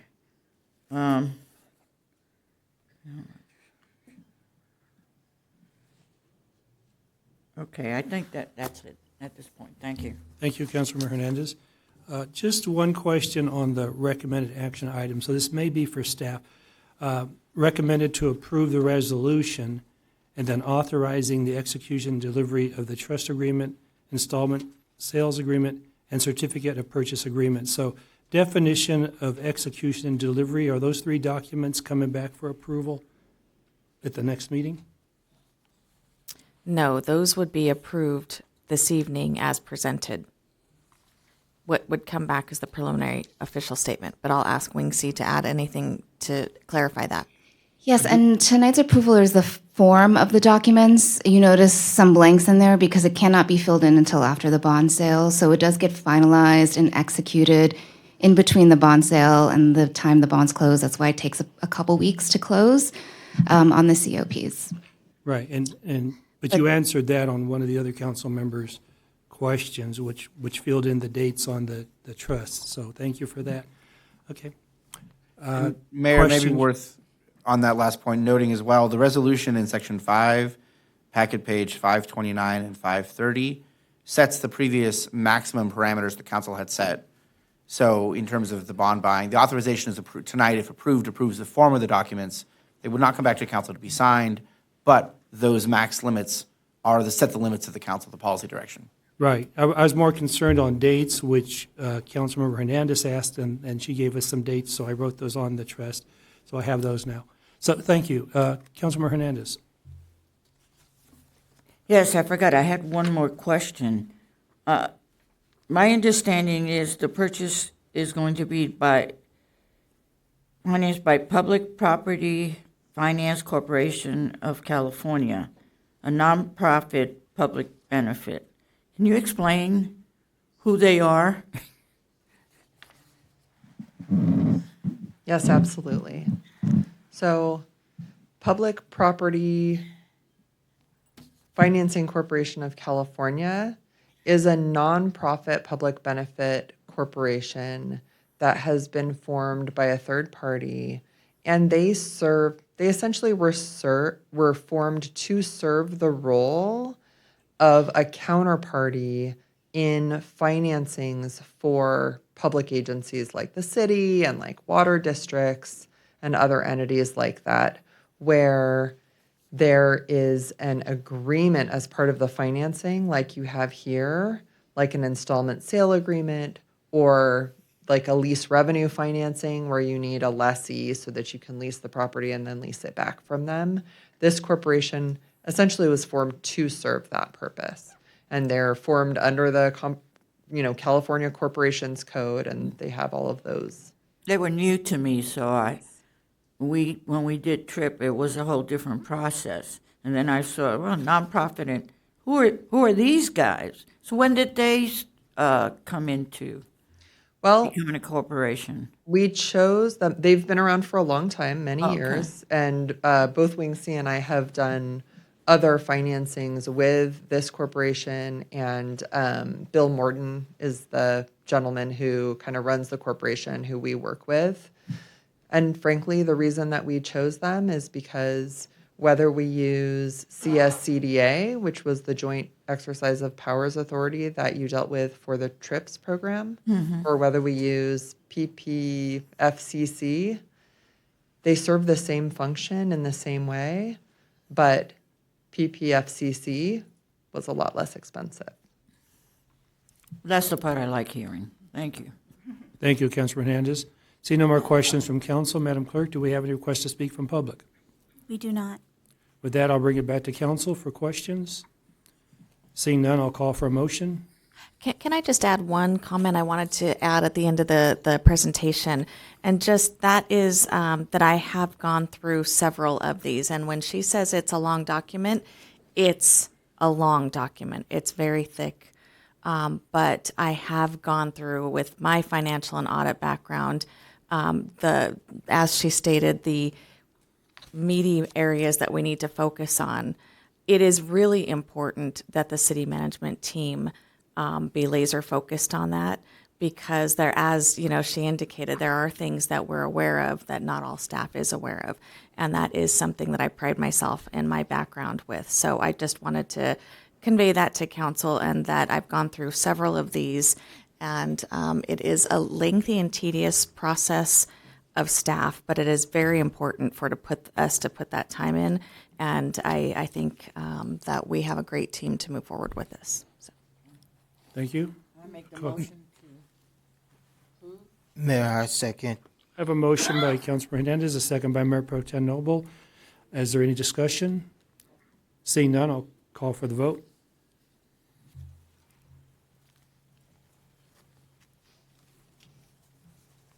And the motion to approve passes unanimously. Thank you. We'll move on to Business Action 21, first reading of ordinance number 1041-2026, amending Chapter 5.40 of the Barstow Municipal Code regarding outdoor vending regulation. Recommended action, introduce ordinance number 1041-2026, amending Chapter 5.40 of the Barstow Municipal Code regarding outdoor vending regulations and waive the full reading of the ordinance. City Manager, Ms. Clayton. Thank you, Mayor, members of the council. This is an item that we have been discussing for some time. There have been obviously several issues throughout the city that we have worked through with our whole team to address that have been challenging. This did go to the Rules and Policy Committee to gain input. I did intend for this to come to council, to the full council to get input. I know that the attorney team put this together, and I'm going to turn it over to Attorney Summers to provide the presentation, but I just wanted to state that the intention from staff was to get council's input on this, not necessarily go forward with the first reading tonight. So happy to take any input or feedback that you have before I just wanted to make that statement before I turn it over to Attorney Summers. Thank you. Thank you. And I'll note as a start, if the council's ready to introduce it, you may introduce it, but if you want to take further feedback, of course, you have that option as well. We have no dog in the fight. It's an opportunity for feedback and discussion, reflecting the rules of policy, but we wanted to be responsive to the council as well. So giving you the options to use as you wish. Brief overview presentation. So what's before council's proposed amendments to the existing Chapter 540, which is our existing sidewalk vending ordinance, which was adopted in 2018 when the state modified the rules to protect certain limited categories of sidewalk vending. And so this isn't an entirely new ordinance, it's modifying an ordinance we have in the books. It is focused on clarifying, strengthening, and addressing some gaps in the existing ordinances relative to how operators on the ground have moved since then, and to make it very clear to the council, the community, the operators, the vendors, that there are separate sets of rules for vending on sidewalks, meaning pedestrian pathways, public pedestrian pathways, sidewalks, whether paved or not, and any other outdoor vending, not on sidewalks. And in big picture, state law very severely limits how cities can regulate outdoor vending on sidewalks. There's a very strong legislative policy to protect vendors on sidewalks. And what the state has done is it says we cannot prohibit sidewalk vending outright. We just cannot prohibit it. But we can adopt regulations that are directly related to objective health, safety, and welfare and accessibility concerns, maintaining our ADA access, ensuring public health and safety, ensuring food safety, with a series of strict limits on each of those categories. We also are prohibited from regulating sidewalk vending, as opposed to other categories of outdoor vending, based on economic concerns or based on the desire to protect brick and mortar businesses, which I know is a challenge point because the state has said we cannot focus on that as a regulatory goal in regulating sidewalk vending.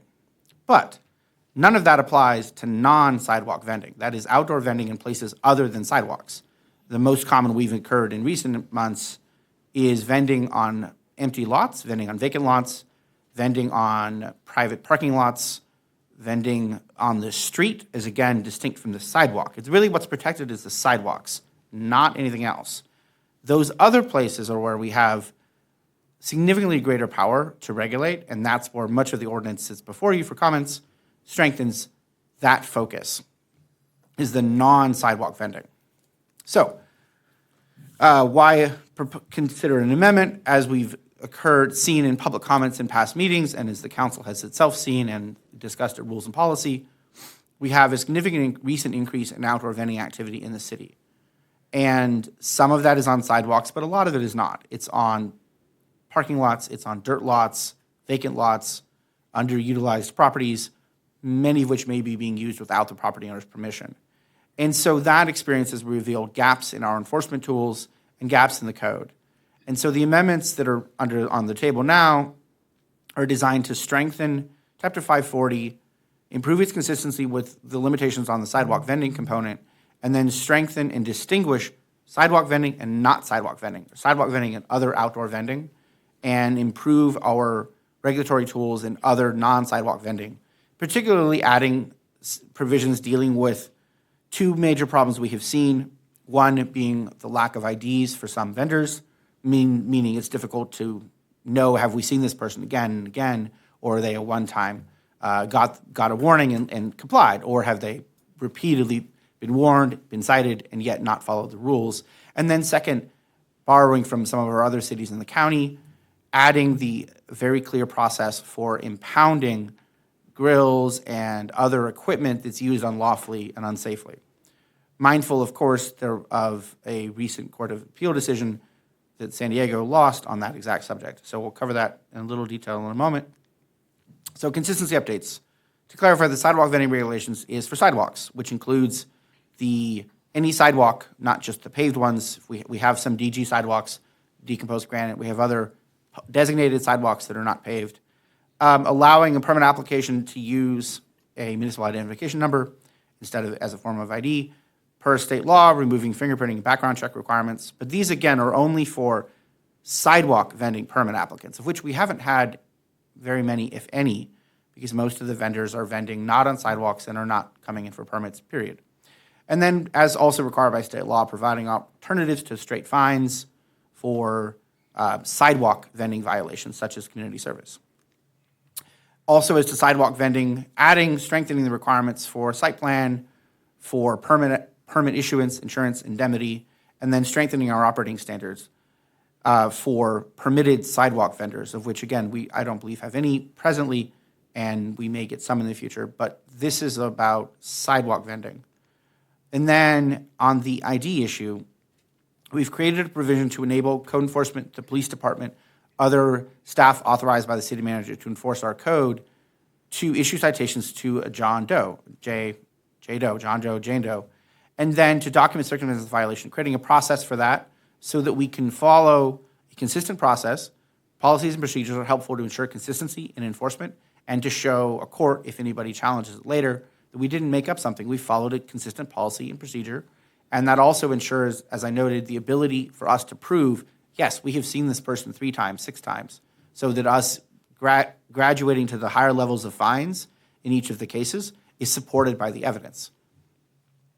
And as to the new provisions for the non-sidewalk, so this is the vacant lots, private empty lots, the focus is on straight prohibiting non-sidewalk outdoor vending, which is already prohibited by our code, but strengthening and restating that prohibition. Any vending not on sidewalks is prohibited in our city, if this is passed, and strengthening that prohibition entirely with narrow exceptions for permitted activities, your Girl Scouts cookies walking around, or similar narrow nonprofit solicitations, or a permitted farmer's market that's operating under the farmer's market permit systems, similar permitted activities. Strengthening our enforcement tools for these non-sidewalk vendings because we can be more robust in our enforcement tools in non-sidewalk vending, and making it very clear to solve some problems we have seen where folks using our code were confused. What were the rules for non-sidewalk vending and what were the rules for sidewalk vending? It very plainly states there are sets of rules for sidewalk vending and sets of rules for not sidewalk vending, which are much more strict.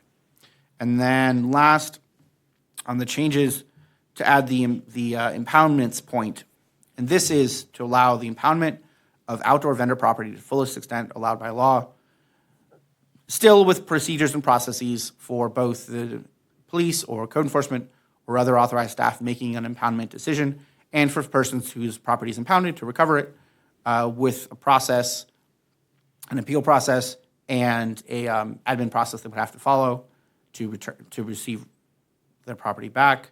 It also is structured to, at present, this would apply to any non-sidewalk. So that's non-sidewalk outdoor vending. If a person is given a warning or a directive to leave, a lawful order, and they don't comply, then PD code enforcement can impound the property, which shuts down the problem. And they can get it returned back when they can prove compliance with applicable law. At present, there is a Court of Appeal decision issued 2 weeks ago against San Diego that prohibits impoundment with narrow exceptions on sidewalks. So to deal with that, we have still allowed for it, but with the caveat that it has to be permitted by applicable law, which means if and when that Court of Appeal decision is overturned by the Supreme Court or the legislature fixes it and puts that tool back for cities, then that tool would spring to life and our code would allow for it already without need to further amend the code to reflect that change in law. San Diego, I expect, will appeal, although their deadline to do so hasn't yet run, so I'm not sure they will, but I would expect they will, and we'll be following that case very closely. I expect the League of Cities will weigh in as well, and I'll be contacting their city attorney's department to make sure that they do, to ensure that the perspective of cities needing enforcement tools is before the court in that case. So with that, we're available for any questions. I'll note again, as noted by City Manager Clayton at the beginning, this is available for discussion, for feedback, for public review and comments. You can give us feedback and we'll come back with a revised version for introduction again at another meeting, or you can introduce tonight and give us direction, introduce with amendments. We're here for your direction. Thank you.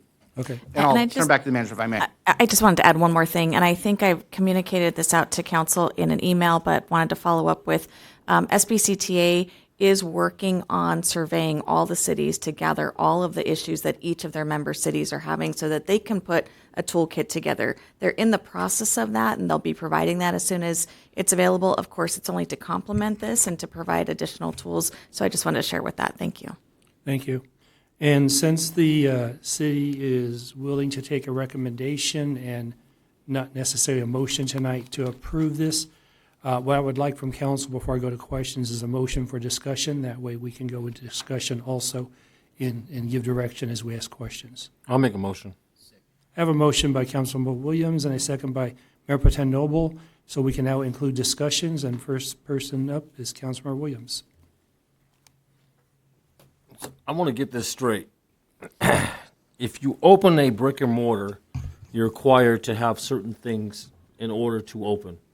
Business license, et cetera, for the county license, everything. But if you open on the sidewalk, you're good to go. So if you open a vending business on the sidewalk, state law says that you need a permit from the city, which often they do not get, and that's what this ordinance requires. But what it prohibits is us using any criminal enforcement. Okay, so they don't have a TUP, they got a problem. Right, if they don't have it's not a TUP, the limitation is only a sidewalk vending permit. Got it, okay. We're only allowed to require one permit, Okay. and they have to have it. So our residents, so they can block the sidewalk, cause a hazard by forcing them out on the road, and we think that's that's the right thing to do is block a sidewalk so we can cook on the sidewalk and force your residents into the street. 2 points there. One, it's I know where you're going. I'm the messenger for the state I in this got it. moment. Well, I don't agree with this law at all, but I'm Right. not the one who makes it. So I want to make it that clear, But we're just so the taking- community understands that point. Okay, well, the city's taking the responsibility for our residents' safety by that happening. So if you're half on the sidewalk and half in the dirt, then what's going to happen? We take half of their equipment? So if they're on the dirt side, then we can enforce it in full. And if they're on the sidewalk side, then we still have the ability to ensure the sidewalk is passable. So that's the accessibility requirements as noted. No one can block the sidewalk, so we can force them to move to maintain an ADA path of travel on the sidewalk. Excuse me, Councilor Williams. Oh, sorry. Yeah, if there's no objection of the council, I'm going to ask for a 5-minute break, and Councilmember Williams, you'll have the floor when we return. Thank you.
We're going to get back to order here, and before we go back to Councilmember Williams, the city attorney has asked for a moment.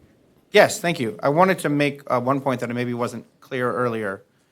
In this ordinance, in the conversations that led up to it, there were two major concerns that were raised by the council and community. One was vending on the lots, that is not on sidewalks, which is already prohibited by various portions of our code and already prohibited by various portions of the county environmental health code. But the request was made to have a single, clean, clear provision in our code that bans it. That could be laminated and passed out to all of our enforcement staff. And that's on page 557, section 5, the proposed new section 540.080 sub A. So that's that clean section that was asked for. It's there. The second component was in this draft throughout, there's two possible pathways. One would be to simply add that and add the section allowing the impoundment tools and not touch anything else. The very simple, tight ordinance. We had originally drafted something along those lines. In the discussion of rules and policy through a couple of rounds of conversation, there was a focus on a broader update to look at the other components as raised in the documents. And that's also an option. That's what's before you now per the rules and policy discussion. If the council in feedback tonight wanted to narrow it back down, we're happy to do that. If you want to keep it broad, but add or subtract here and there, we're happy to do that too. I want to just note that broader point that, as some had raised in sidebars, well, what about just ban vending not on sidewalks and impoundment? And we can do that, but what we've drafted is more because of the conversation of rules and policy, which of course not every council member was in. Thank you. Thank you, Mr. Summers. Councilor Williams, you have the floor. What's the ordinance for any food vending near a brick and mortar currently? What's the distance? So I forget off the top of my head. 500 yards, right? I believe it's 500 feet or 500 yards. 500 feet. And there's separate rules for, again, the state law is very specific. There's separate rules for mobile, meaning moving sidewalk vending is allowed anywhere on a sidewalk, versus stationary, I believe it's 500 feet from a brick and mortar business. And that's state law, that's not me, that's state law. I get it, city attorney, I'm with you, but, and perhaps we should add to our next item a letter to our legislators. I love it. Take another look at these laws. Because I got to tell you, it concerns me that a brick and mortar opens up, and where do these food vendors go?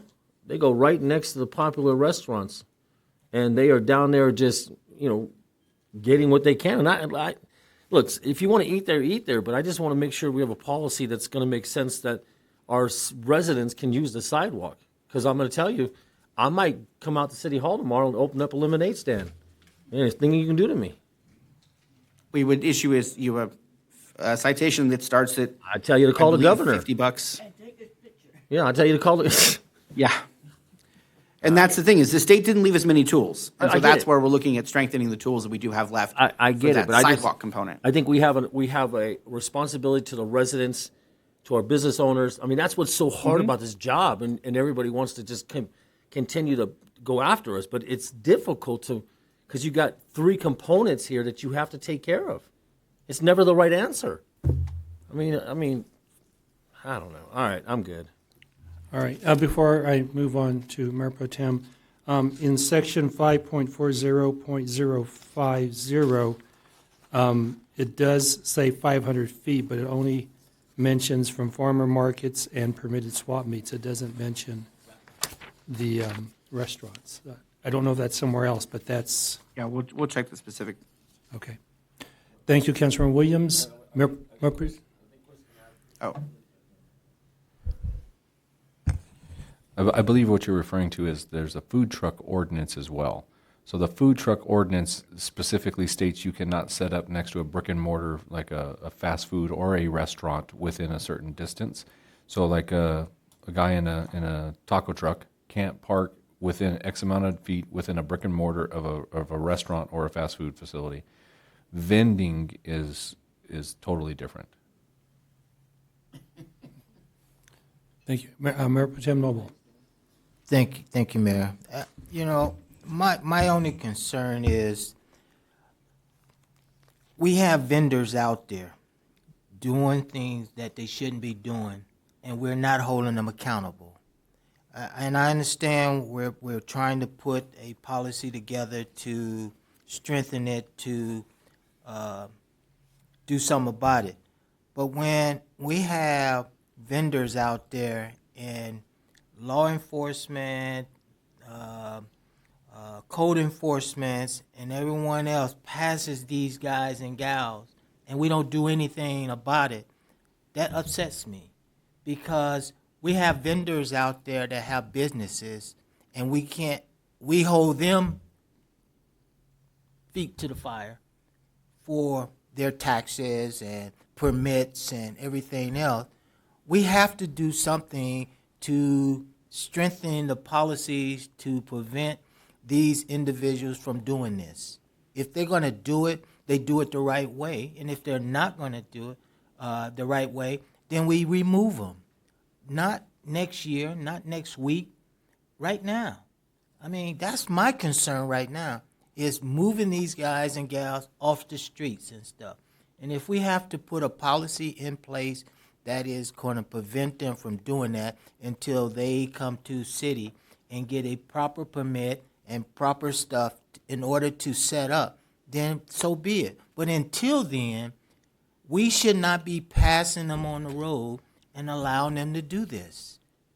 What do I say to my people out there when they ask me, hey, we got this guy off there doing this, and we don't do anything about it? I can't tell them anything because we're not doing anything. Before you move on to your next question, I'm got it. I'm going to ask Chief Kirby to answer that question. What happens when you pull up and try to enforce policy? Well, for the police department right now, the way it stands is if they're a stationary vendor on another person on private property, then we have the trespassing law that we can lean on, and we can deal with that. As far as the permits, that's something done through the city, and that's a code enforcement violation. So we do stop and we contact them. I've done it myself. The problem is they're not quick to respond. They're slow to load their gear. We didn't have anything in place where we could impound their equipment before, so we get overloaded with other calls, and we have priority calls that come before that type of call. That's what we've been experiencing in the past. And I'll add to that. The one thing is this. I understand the frustration. However, the state of California has pretty much handcuffed us. And let me elaborate. Whenever we talk about food vending, there is no way that they're going to issue. There is no way the city of Barstow is able to issue these food vendors permits. The reason why is San Bernardino County Health will not issue them a permit. So we will not issue them a permit in return. So everyone that you see out there, unless it's a food truck, is doing it illegally. So whenever we go to enforce it, there's a couple options which we've partnered with San Bernardino County Health to where we actually have to have a Zoom and while they're actually on FaceTime allowing us to do this, and it's a big coordination to where we go confiscate the food, throw it away. That's how this works with the San Bernardino County. They throw it away, and then they pack up their equipment and leave. The only way I've ever seen it successful in other communities is that they confiscate the equipment. If you throw away the food, I understand that's I don't like seeing it, but they throw away the food, they're there tomorrow. The issue is that it's not considered a criminal act. So the state of California has decriminalized it. So whenever we go there to cite the individual, we can't ask for an ID. So I cite John Doe. They never show up to court because we don't know who they are. We've actually seen identification from the Mexican consulate one time whenever they gave it to us. There's a whole other side of this, but they don't give us documentation, and then it's an administrative citation. It's not criminal because it's been decriminalized. So for us, we write an admin cite, says you have to do this. It goes in the garbage can right whenever we turn right in front of us. They don't care because they don't give us an ID. They're not required to do anything because the state of California has decriminalized it. So then we tell them pack up. So we stand there for 30 minutes. They pack up. the equipment because we haven't confiscated it. We only have taken the food, they put it in the truck, they drive off. By the time we start to go down the road, they've already notified the other group and they've already packed up the meat and everything before we get there. The equipment's still sitting there because they're still packing it up. So we've done multiple operations of trying to affect change.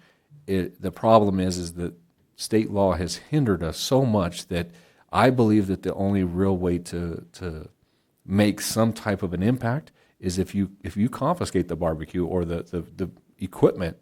Well, how do they do that? How do they do that tomorrow whenever they don't have their equipment?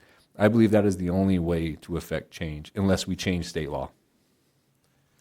And I'll continue to add that I have seen that be the effective means to stop the vendors because it is expensive equipment. So we have two things there. They have to, we'll retain it, we have to store it. To pick it up, they have to give their ID. So we have that requirement, and that's one means to pursue. Oftentimes, they won't come to pick it up. The other point I wanted to just go back to is Chief Kirby mentioned about trying to address. Chief Kirby himself, he was not giving himself much credit, but went himself to address this and asked them to move, and they were non-responsive. And we have no recourse to that. So with the chief of police not even getting a response, it's just we have been rendered, almost we have nothing to use as teeth to move forward with enforcement. But the confiscation of the actual equipment gives us more leverage. Thank you, and I appreciate that. I just hope that we can come up with a solution sooner than later, because I can't tell business owners that we can't do anything about it right now, because whatever the case may be, because we can't. But we shouldn't be able to say that. We shouldn't say that. We should have some kind of resolution to fix this, and I got all the smart people over there to figure that out. But we need to figure it out sooner than later. And it may be worth emphasizing that it's not that we can't do anything. It's that as noted, the tools we have for sidewalk vending are just so limited by state law, hence the likely strengthening those tools. And then for the non-sidewalk vending, adding the impoundment tool, I think would be really powerful, particularly as noted as to the equipment on the non-sidewalk vending, which, as noted, is perhaps our more problematic ones. The large setups on private land. Thank you, Mayor Pro Tem Noble. And before I move on to Hernandez, that's the story I wanted from you. What I heard is when you were covering a shift, basically they just drag their feet until you get a call and you have to leave, and then they're back in operation. Is that correct? Okay. Councilmember Hernandez.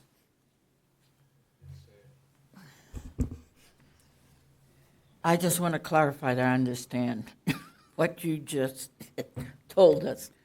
Bottom line is, they're on the dirt, we can confiscate.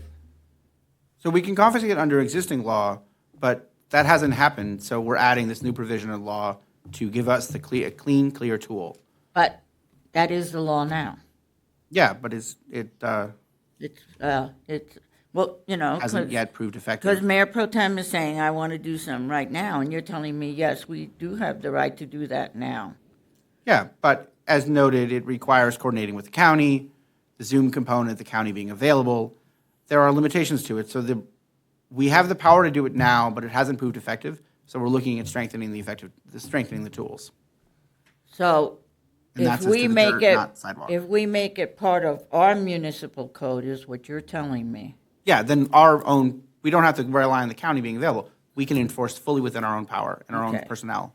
Then the other part is if we do that, right, how long before it is legally effective?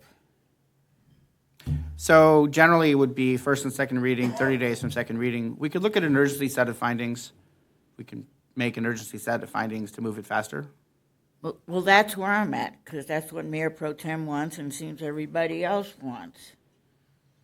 So we're going through all these and whatever, and what I'm thinking is, how can you make it quick? So the Like you first, said, you well, know the what I'm first step saying? would be introduce it tonight.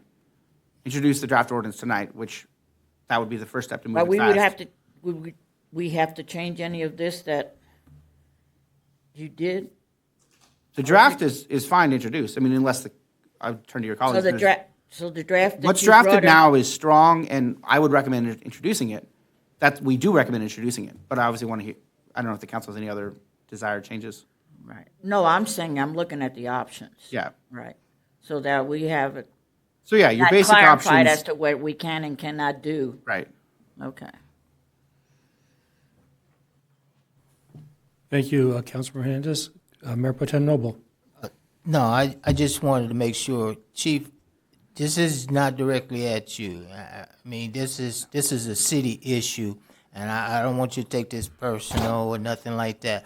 But we gotta fix it, and you're my law enforcement in this city. So if I gotta count on you, but I'm hoping that between city manager and you and the lawyer, we can figure out a way to fix this, because we can't tell residents that we don't have an answer for that vendor that's across the street stealing their customers. You know what I'm saying? That's all I'm saying. We just got to figure out a way. Thank you, Mayor Pro Tem. So one thing I don't see addressed, and we did bring this up in the Rules and Policy Committee. Sorry? Okay, I see you next, okay. And I know we're going to forbid them on private property, so that kind of addresses it. And what I brought up in Rules and Policy is, I know they don't, if a restaurant opens up, they either own the building or they have a lease, they have a rental agreement, but the vendors are opening up on vacant land, and I'm going to bet my last dollar that they do not have an agreement to be on that property. Almost certainly. Okay. So my concern is, if they do, our restaurants have to be ADA compliant. And I've seen restaurants, when they go through the permit process, where the restaurant was built in the 60s or 70s, have to put tens of thousands, if not 100,000, into that drive area to be ADA compliant, because that rule was not there when they first bought it. So let's say a vendor does have a permit to be on that private property. That property is not going to be ADA compliant. Can we shut them down for being non-ADA compliant? So there's a key point here that I think maybe is lost in this a little bit. This ordinance would prohibit vending on private property, not in a building, period. So they couldn't, it wouldn't, the question you're asking wouldn't exist. I think they could challenge it, though, if they have a right to be there by the property owner. So No, this would prohibit it entirely. If the council wants to create an exception for allowing vending not in a building on private property, if the property owner has consented, that is a different ordinance than what, we can draft that. But that's a different conversation than this draft. if you're saying we can strict without. We have absolute power, sidewalks aside, we have absolute power to regulate the conduct of businesses in the city. Certain other exceptions not applicable here. So if the city wants to ban vending not in a business, not in a building, it can, full stop. And that's what this draft does. Okay, thank you. Councilmember Rose. Mr. Summers, can you also explain that not just the sidewalk or the private property entities, the concerns that we have, which we should, it also bleeds into social media, where somebody is selling something on social media. We talked about it in Rules and Policy. It's not in here, but it also stems kind of into that, and how we can hold those accountable that are selling burritos a certain morning.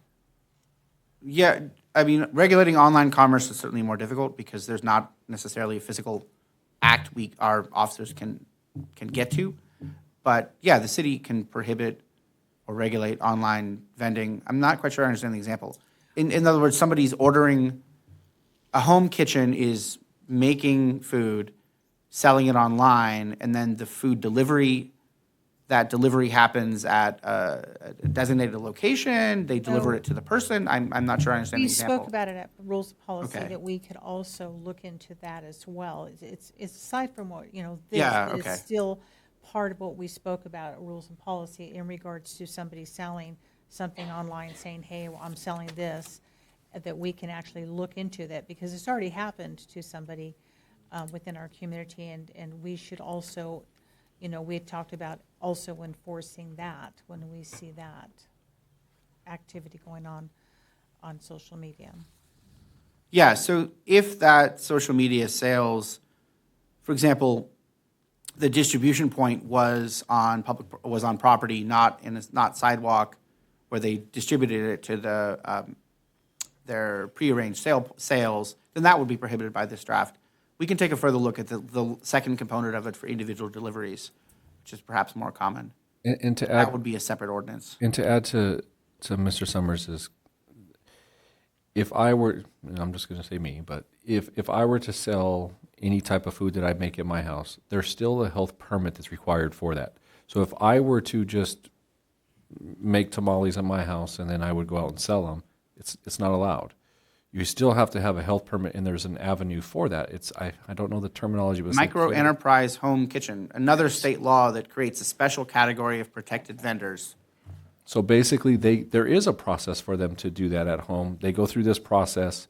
When I've talked to a local some vendor that actually is going through that process, but you can go through this process, get certified basically, and then you are allowed to sell online and deliver it however you see. But that's the biggest thing is that you have to have a health permit. Anything to do with, if it's not prepackaged, like a bag of chips, that's the easiest way to look at it. If it's not prepackaged and I have to cook it or prepare it, cut it up, fruit, any of that, you have to have a health permit. If you sell oranges are different because you don't actually, if it's the whole orange, that you can see them in the bag sometimes, those are okay. Of course, they have to have a city permit to sell those. But health permit wise, if any preparation of food is to take place, health permit. So out of your house, anywhere, there's a permit for it. Right, and that was my point, is that we can also regulate that. Yes. Thank you, Councilor Rose. Madam Clerk, do I have any requests to speak from the public? Yes, we do. Our first speaker is Mr. Ted Wiesma.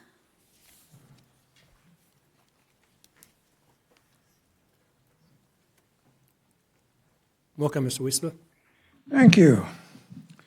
I don't know why I come up here at all. It's like pissing into the wind, because every one of you says you're anti-vendor. Frankly, the state says individual citizens out trying to make a buck is what established America. And your anti-attitude towards this just makes me sick. But bottom line, you're trying to kill free enterprise. You talk about the food. I understand the problem with some of these food people out there. But you've wrapped that in with people trying to sell flowers or trying to sell a Christmas decoration or something like that. You're against them as well. Maybe you need to clarify that. I note here on page 3 of this document, you talk about 48 inches. This is a catch-22. I don't think you have a sidewalk in this town wider than 48 inches. So that means they're going to have to sit behind that 48 inches on private land. And here your lawyer says, well, then you can just throw them out, take all their equipment and everything. That's catch-22. That's highly inappropriate, although a lot of your things seems to be lately. I notice here on page 4, permittee shall acknowledge that the use of any sidewalk or pedestrian path is at the sidewalk vendor's own risk, and the city will not take any steps to ensure any sidewalk is safe. I don't see how the city can ignore its responsibility to keep the sidewalks safe. That is a legal responsibility of the city. You can't write it off here and say that you don't have that responsibility. You do. Go to page 5. Doesn't mention what the fee is going to be. It'd be nice if you put it in there, what fee you're going to charge these people that you aren't going to allow to exist at all. Also at the top of the page, you're asking for a pretty high amount of insurance. I just don't see how a person selling balloons or flowers can afford this kind of insurance. And again, it looks like a very strong way to get rid of people completely. You know, if they're selling a bunch of flowers for $5, they're not making $5. They might make $1 off of it. And how many bucks do they have to make to try to pay back all this stuff? Again, you're anti-free enterprise. Take a look at this again and try to find out a better way to deal with your issue, which is mainly the food vendors. Although I can't believe the restaurants in this town are losing money on that. I got so many things in here that are wrong Mr. with it, Wisma. and I'm out of time. Thank you, Mr. Wisma. Our next speaker is Mr. Jim Brown. Our next speaker is Ms. Marcia Wiesma.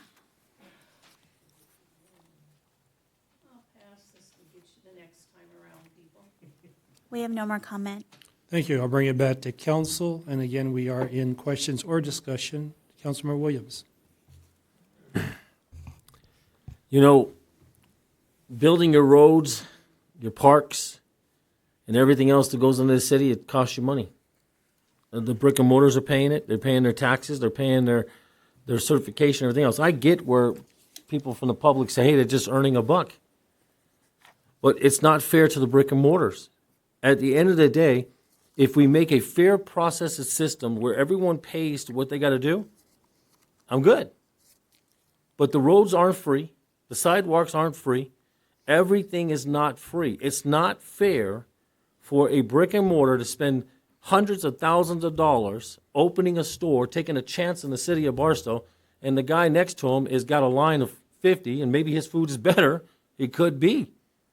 But it's not right. And I just want to make sure we understand it's not about us attacking those who are trying to make $1. And you may think it is, but it's not. What it's about is a fair process. We talk about fairness, we talk about being fair and being right, and then we say, hey, you can do this and you can't do this. But you said earlier, I heard, it's our responsibility to make sure there's safe passage on the sidewalk. Well, it can't be both ways. You can't let them serve on the sidewalk and then have safety on the sidewalk. It's a tough thing, but that's why we sit here. We have to make these tough decisions. They're not easy. We have two sets of people. We have business owners, and then we have those who are having a business that if they're paying our fees or not paying our fees. There's taxes, there's everything else involved.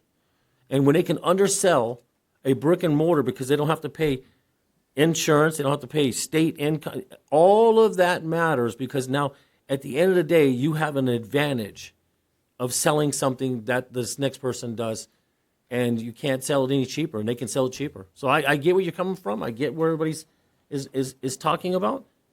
Just tough decisions. It's not like we don't care. We're not bad people.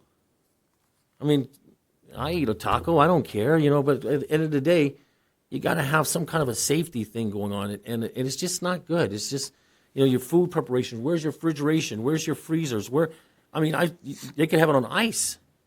The county of San Bernardino says anything over 10 miles an hour of wind, you can't be in a tent. Yet they're wide open. Can you imagine the contamination of all the dirt that's running around and the cars that are coming up there? I lost a vehicle because a guy had a vending on the sidewalk, and he reached to go get tacos and let his dog go across. And PD had to come down there, and I wrecked my entire car because someone hit me from behind. Or someone's looking at a vendor and saying, oh my God, maybe I'll stop there. Boom, they hit a car. It's just a lot of options, right? A lot of issues. But we need to work together. I agree on that part. But we're not the bad people. We're really not. Those business owners pay for your parks, they pay for your streets, they pay for everything.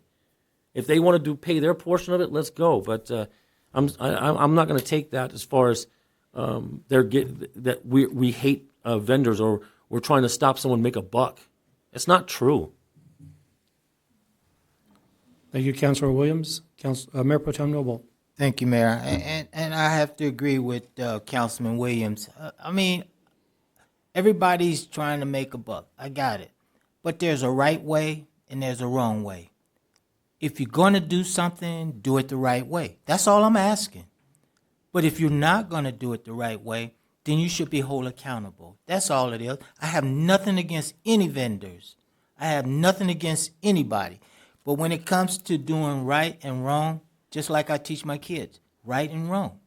That's all I'm asking these guys and gals to do. Do the right thing. If you're supposed to have a permit, get a permit. If you're supposed to do this. It's no free ride.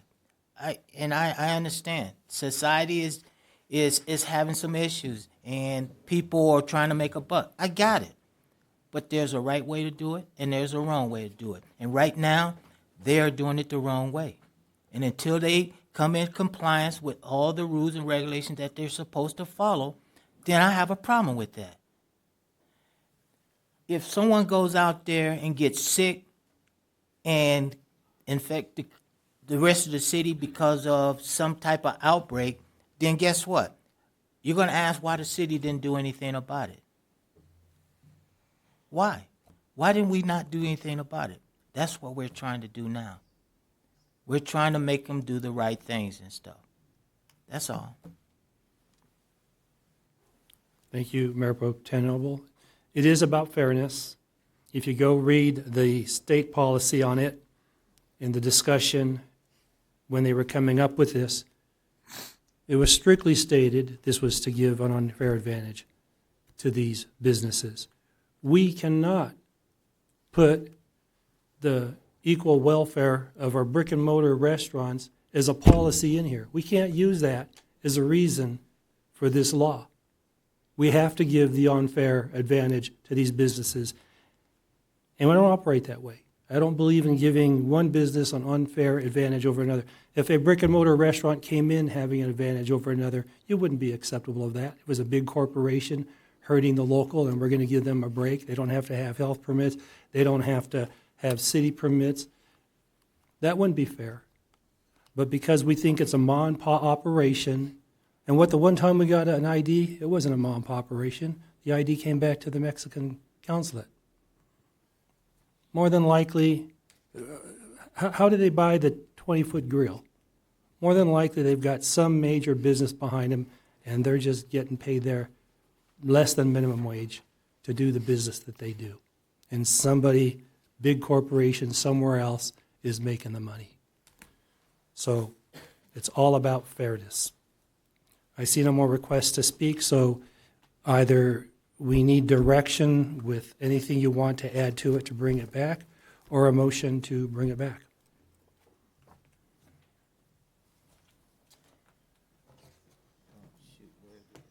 There'd be a motion to approve. If you want to move it forward as drafted, it'd be motion to introduce the ordinance.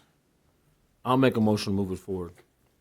Okay, a motion to introduce the ordinance from Councilmember Williams. Second. A second by Mayor Pro Tem Noble. And discussion, Mayor Pro Tem Noble. Okay, discussion, Councilmember Rose. Thank you. So the only thing that I request is that we inform these, that we let them know this is coming. To be fair to them, just let them know it's coming. Things can be impounded, so that they're aware. They're already aware that they're not providing the proper paperwork or getting the proper permits. But now we need to, in my opinion, let them know that this is coming, that we can impound their equipment, and they make that choice. Let them make that choice, and they are fully aware that this is coming, and we may have to, do it in English and in Spanish to make sure that they fully understand, and I'm not sure how we would roll that out to make sure that when we see somebody or what the plan would be. Ms. Clayton, if we were to do this, how would we do it, just to make sure that they're informed? We can put out on social media the updates, the basic updates that we've made to the code that would give us the enforcement measures. Can we take it to them, though? Like, we'll see them tonight, 11 o'clock, hand it to them and say, here it is, because they may not be on social media. So we don't have, what we would have to do is put a pamphlet together or some sort of publication flyer together, which we can also do and make that available. Make it available to them, or? We can make it available to them and put it in the communities. Now, I want to be careful with what we're putting in the code versus what we're enforcing. So we need to make sure we're following the code. I can't, this doesn't get, we're not giving a warning in this code update. So If I could jump in, yeah. So I think what we could put together is some clear, the code is changing, we will be enforcing, we are enforcing in certain respects, we will be enforcing stronger. And then make that clear that that's coming in English and Spanish. And almost a short postcard that would be available to code enforcement staff and to PD as well when they encounter folks, and work together on the language for that, I think would probably fulfill that request. I like that, thank you. But as to be clear to the point raised by City Manager Clayton, this isn't a warning and then you get a chance to comply. No, it's comply. We're not delaying effective date like we do with some other things. Correct, and I wasn't saying Yeah. to be a warning, I'm saying, let them know. Right. Thank you, Councilmember Rose. Councilman Hernandez. No, I'm in complete agreement with Councilwoman Rose. I think that's the fairest way to approach this. I also wanted to clarify, this has to do with the food. If they're selling flowers, and as Chris said, or fruit, something that's not cooked, where are we at on that? So the ordinance is drafted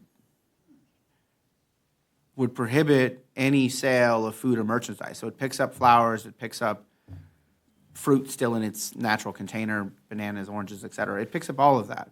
It doesn't limit it only to prepared foods. The rule that Mr. Hildreth has noted is prepared foods also require a county health permit, which most of these vendors do not have.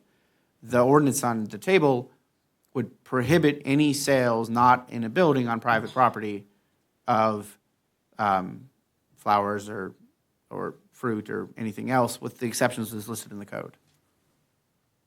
If the council wanted to allow sales of some but not all kinds of food, then we can have that discussion.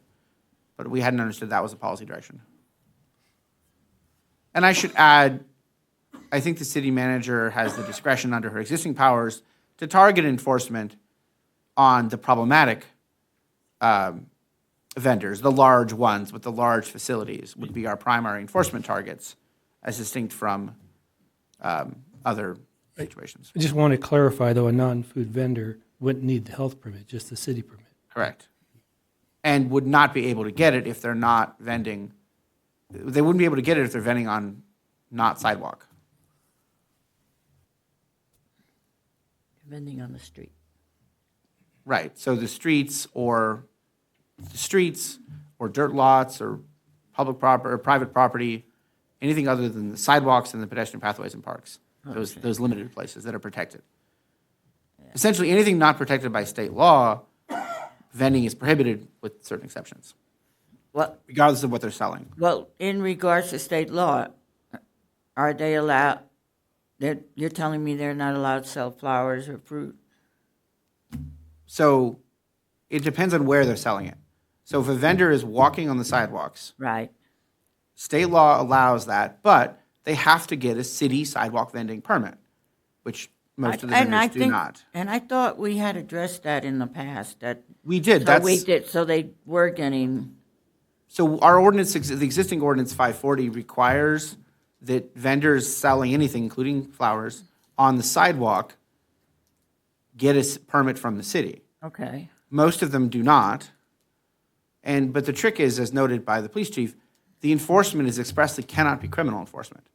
So that's the problem that we're facing, is it's a $100 fine, or $250 if you're vending without a permit. But we have a difficulty collecting the fine. It's difficult because they're not required to give us an ID, and if they do, it's. I have mixed feelings about that, okay. But, that's the current codes. Okay, so we have a first and a second to restate it, Mr. Summers, to bring back the ordinance? So I understood the motion was to introduce the ordinance. Introduce the ordinance, okay. And then it'll return next time for adoption Okay. So I'll call on for- consent as usual. I'll call for the vote.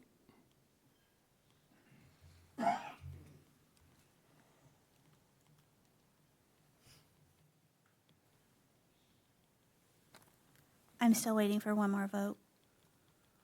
Councilmember Hernandez.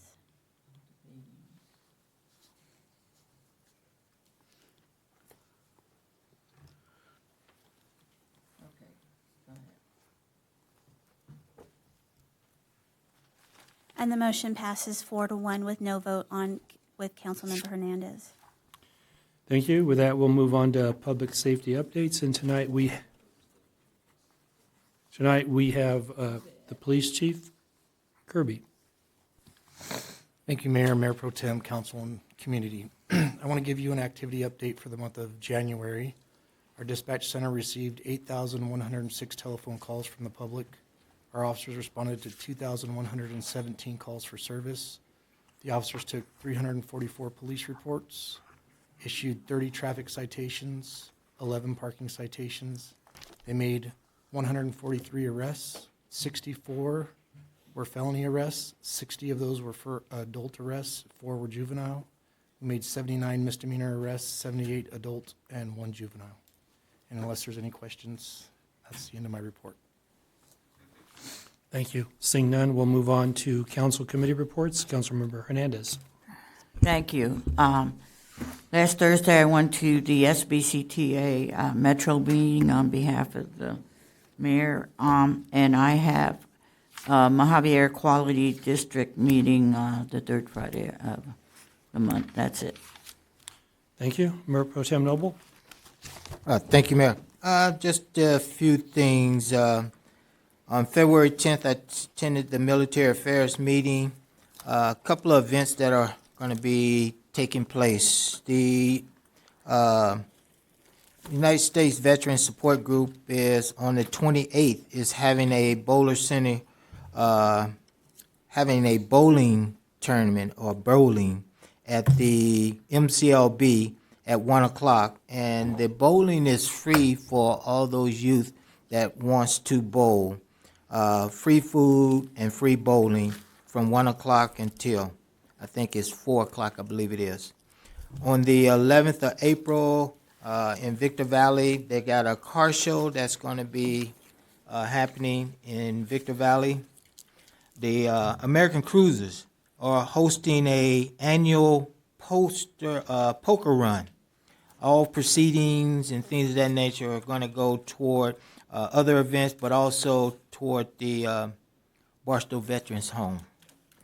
On the 4th of April, they got a spring fling that's going to be at the Knights of Columbia right here in Barstow. I also attended the Victor Valley Transit Authority Board today that was held here at Barstow, and the Valley Transit, which is our operating division, which is our sheriff that monitors the buses throughout Victorville, Victor Valley, all that, the Inland Empire area, have, I wish I had the numbers, but they had over 44 arrests and over, I think it was 44 arrests that was concluded for the month of January. However, and the reason I say that is because the bus now are more safer now than what they ever been because of the sheriff department that is taking part in the security of the bus riders that are riding the Victor Valley Transit buses throughout. So my hats is off to them because they're doing a tremendous job apprehending suspects and keeping our citizens safe while they're on the buses. Today we approved an extension or a new extension for the van pool services for another 3 years. Those of you that ride van pools like myself was extended for another 3 years with an option of 2 years beyond that. Our CEO, Nancy Goff, will be retiring in July, but today we selected her replacement, which would be Mr. Ron Goldman, who will be taking over on 1 July of this year. And Mr. Goldman comes with 3 years' experience working within the Victor Valley Transit Authority, but he comes with 38 years of experience throughout the Transit Authority. So we're happy to have him come on board and continue to move Victor Valley Transit Authority forward. Our next meeting for the Victor Valley Transit Authority is going to be on March 16th, and that'll be in Hesperia. And the next Military Affairs meeting will be March 10th at 8 p.m., and that'll be in the Los Domingos. And that's all I have for committee reports. Mayor, point of order, would you get the rules suspended? I have a motion by Councilmember Williams to suspend the rules. Second. I have a second by Councilmember Hernandez. Call for the vote.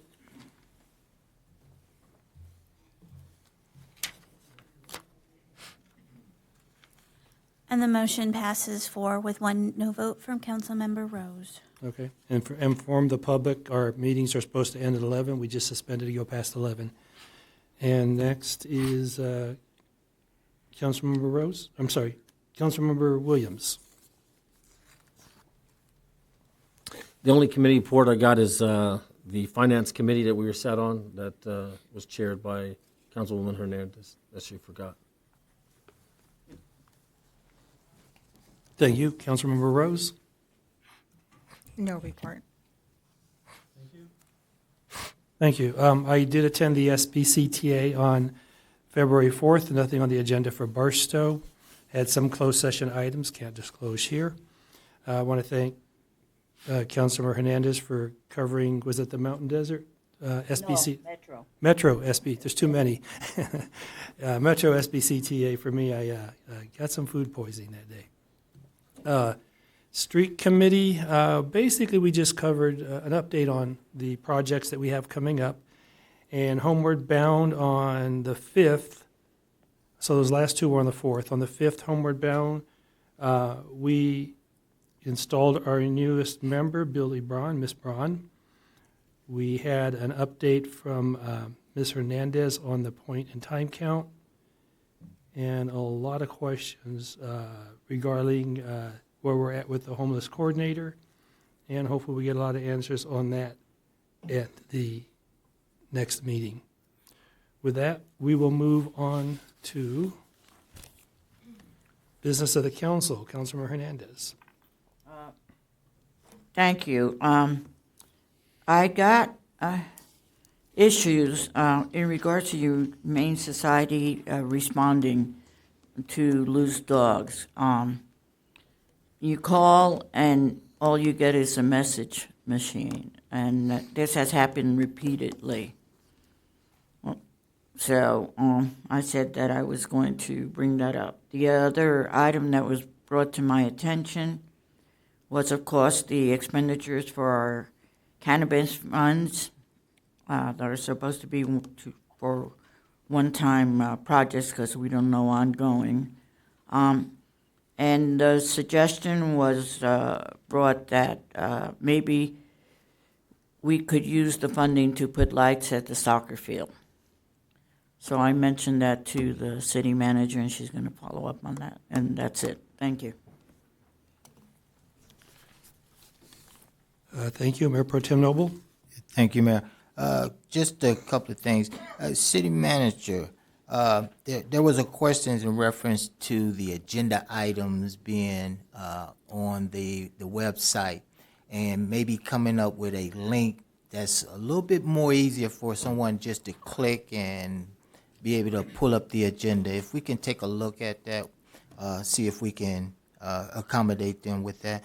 Also, there was a question in reference to Route 66 signs and enhancing the the colors and painting and all that good stuff. So if we can take a look at those two things. And then the last thing, I was able to attend the parade in Riverside this past weekend, the Black History Parade. Well attended, a lot of people out there attending the parade. So that was a good thing to do. And the last thing is, I just want to continue to thank our police department, even though he's probably mad at me. And our chief, I want to thank you guys for what you guys do every single day. And to the staff, thank you for what you do. We can't do anything without you. So continue to do what you do. I appreciate working with you, but keep your head up. We got a long road ahead. Thank you. Thank you, Mayor Pro Tem Noble. Councilmember Hernandez. I'm sorry, Councilmember Williams. It's been late. Yes, Chief, if we could, we talked today about the Dollar Tree store. The theft rate is high in there. If we can work with them, maybe get the reports. I don't think we're getting them. I don't think that's what other people understand as well. They're just going in and take what they want. So if we could visit those folks, or if we already haven't, I'd appreciate it. Fire Chief, I got some questions for you. Can you tell me the amount of fires we had last year? We just did a reconciliation of our responses over basically the last 14 months. So since January of last year, we've run about 247 fire-related occurrences within the fire district. Out of the 247 fires, what would you say that the non-housed or homeless has caused in those areas that we know for a fact? Do you have a number or a percentage? Roughly, depending if it was broken down by call type, it's about 67% are related to unhoused individuals. The reason I'm asking you that question is we just had a recent fire in the county out there in Yermo. Burnt down a whole bunch of homes out there, abandoned homes. What is your call rate out to take care of the homeless for a normal day? Let's say you get 20 calls. What is that number for the non-housed residents? I think total responses within the fire district with being all risk responses, I do believe it's probably about anywhere from a third to half of our call volume is due to unhoused individuals. I got a call from a nurse at the hospital. Is it true that some who are in dire need will just call you guys out to get a ride to get something to eat and maybe stay a night in the hospital to kind of get some relief? Yes, it happens quite often. Quite often. When people say I hate the homeless or I'm attacking the homeless, it's not true. And what I'm concerned with is you just heard out of 247 fires, 67% is probably caused by someone trying to keep warm, someone trying to stay in a place. And that's brush fires, everything else is going on. When you say that the call rate is half, you got to think about if that's one of your loved ones out there, or someone's hurt. If there's enough calls in one night, you might be pretty busy, correct? That's correct. About 30 responses per day. Yeah, and what I'm going to be doing in the next 2 months is complete education for the non-housed and for us. I got to tell you, Mr. Brown, you had a lot of issues down there, correct? Yeah. And we're solving issues. We may not like the way I'm doing it, may not like the process as the way I'm doing it, but I'm going to tell you, for the police chief and the fire chief, I don't want to see another fire where our fire department is on top of a roof and get hurt. How many firefighters would you say out of this 247? I mean, how many known firefighters have been hurt fighting a fire from a non-housed resident? As far as reportable through our risk management program, it's probably been maybe a half a dozen. And we have had, like I said, we've had 3 occurrences of line of duty deaths within the last 5 years, which is exorbitantly high for our small organization. The recent Linwood fire, in the past, you've had someone hurt out there. That's correct. That's what I got, guys. This is why I'm doing this. It's because everyone on this council cares about our first responders. We don't want to see our firefighters on a roof falling through a roof with fire because someone tried to keep warm. And we got to figure this out. We got to come up with solutions. We got to come together, and we got to make some things. So the 19th, I got a town hall meeting. We're going to come up with solutions. We're going to try to figure this thing out. We're going to bring a lot of people. Our first supervisor, Paul Cook's representative, is going to be there. We're going to try to make some serious education moves and get you guys all on the same page. And then we got to get the homeless educated. And I believe we'll do it. And whatever it is, maybe it's the same thing that the Councilwoman Rose said about getting some kind of a flyer out saying, hey, what's the dangers, whatever. I don't care what we do. We got to do something. We got to do something, because I tell you what, 67% and 247 fires, those numbers don't look good. So once again, it's not about hating anybody. It's not about attacking anybody. But I will be damned if I'm going to let the firefighters risk their lives over a structure that should not be on fire. That is a problem. Thank you, Councilor Williams. Councilmember Rose. Thank you. Yeah, so we've been, trying to, as a city, work on the homeless issue for quite some time, and funding's always been the issue. But I think that we're moving in the right direction, and Ms. Clayton, our city manager, has been putting something together, and with her experience, I believe that we're getting closer to where we need to be. And with just like with the vendors, the homeless, we just want to make sure that they're doing things that are safe, and when they're not, we do have to intervene. But we have to make sure that we're also intervening the right way. And what is the right way? It's up to the applicable laws and everything else, and what we can and can't do. But we do need to continue to work towards solutions, bigger solutions than we've seen in quite some time. I didn't hear anybody say anything about the parade. The parade was amazing. I loved just the excitement of the Aztec state champions, just them sitting there and watching their excitement. It was a relatively good turnout. The weather couldn't have been better. It was a little warm, but it really was a good experience for everybody who attended. So I just want to thank the staff for putting that together. I did receive some phone calls that in future, and I believe that they did speak to you, Mayor, in future, that when we do ask the marching band to participate, that we do have special seating for them on the side of the stage or wherever they're going to be sitting, because they were standing for a long time, and they were, some of them were pretty hot. But other than that, they played amazing, and they brought a lot of spirit along with the cheerleaders and the dance squad. I just thought it was a really good event, and I just want to again thank you to the staff for putting that on. And I believe that's it. And also, I did receive some phone calls in regards to, we talked about the lights at the soccer field, and I think that would be a great investment.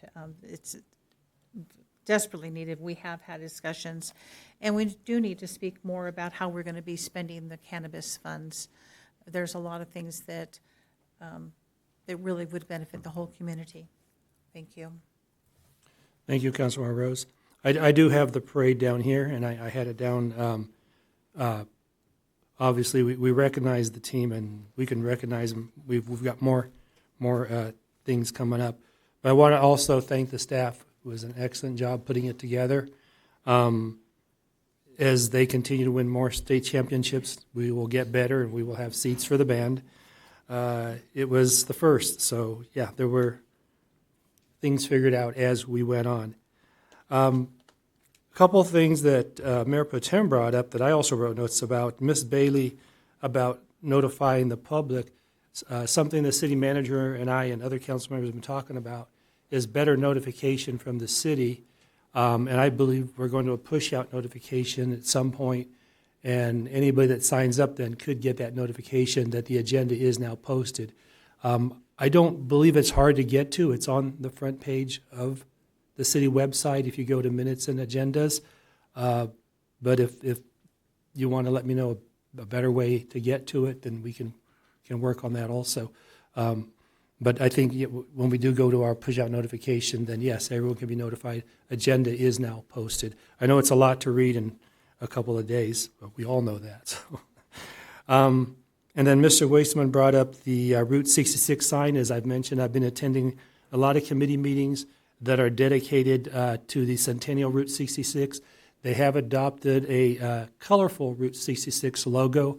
I don't know if it's been adopted. It looks really nice, and locations where that will go still to be determined. So I will make a note at the next meeting that we consider, where it's not so flat and where it would be seen at approach.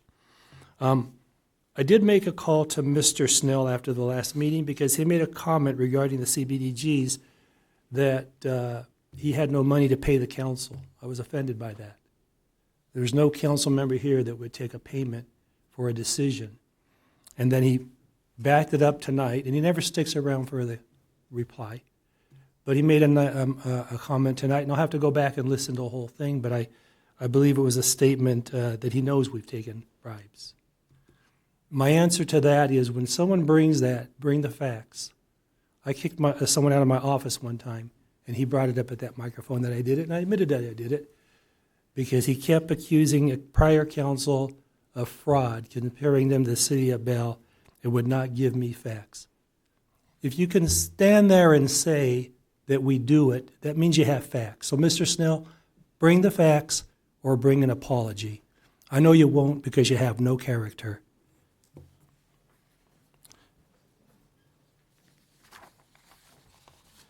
Oh, by the way, on Christmas Eve, I did get a donation. By my estimates, the donation exceeded $2,000. Mr. Snell, I returned it. Now find the one where I took it. We'll go to staff reports and city manager updates. Thank you, Mayor, members of the council. Just a few comments I was also going to respond to. Mr. Snell called out that we did not list the address for the public hearing for the recommended zone change. The very beginning of the title is the address, 1230 East Main Street, which Mayor read out. Wanted to call that out. The other one item was called out was a lien, and as a staff member, I don't think it's appropriate to call out an address of somebody that we have a potential lien protest, and that will not change going forward. Some other items called out. I did want to call out and just remind everybody, and I know I mentioned it earlier, that please report any complaints of streets or issues that you see throughout the city on our app. That's the best way to be able to communicate it, to get it directly in the system for staff to get in the Public Works Department primarily to get notified immediately.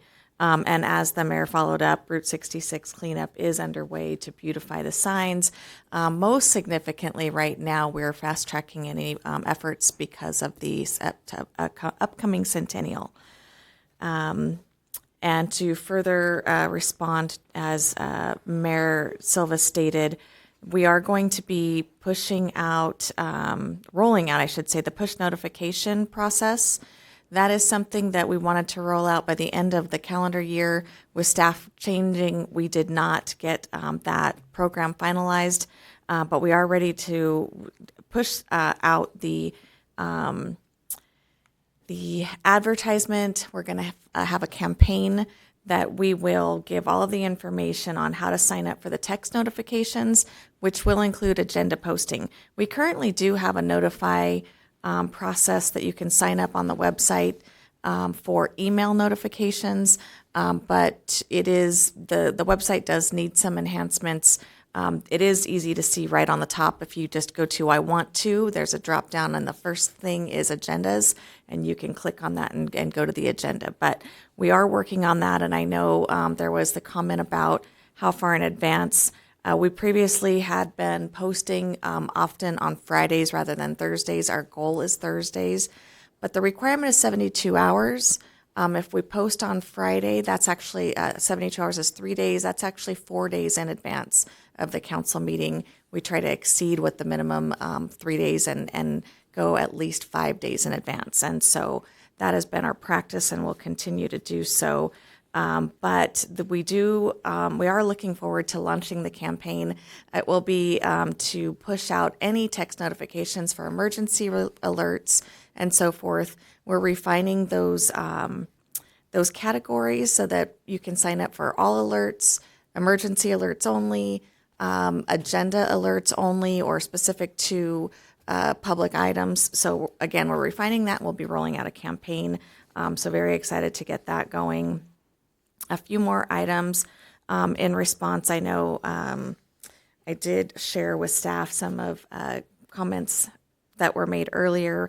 We are working on a schedule with the Humane Society to address some of those concerns that we have already reached out to address, and will further do so. One more before I get to my last few new items, just in response. The CIF, yes, it was a lot of last minute changes, and I want to commend our team for the pivots that we made on the day of the night before, the day before, and even the morning of changes that we had to adjust for the CIF championship parade. But I think it was very successful, very well attended, and I want to commend our full city team for all of the efforts that they worked on and collaborated with the school, coaches, administrative directors, and so forth to make that a successful event. The few additional items I have, an update on Cora Harper. We did have a partial opening only for the basketball team. We do anticipate having the full reopening of Cora Harper in the next 3 to 4 weeks. Again, we talked about that earlier as it related to the theft that happened during construction. And with the new equipment that was approved tonight, I'm looking forward to that not happening again once we get that up and going. We have a few things coming up. I actually met on Friday, a few Fridays ago, with our county assessor, Josie Gonzalez. Great meeting with her on what's going on. She has taken on the role of the chair for the tourism committee, subcommittee, I should say, that the chamber appointed recently. They are meeting regularly.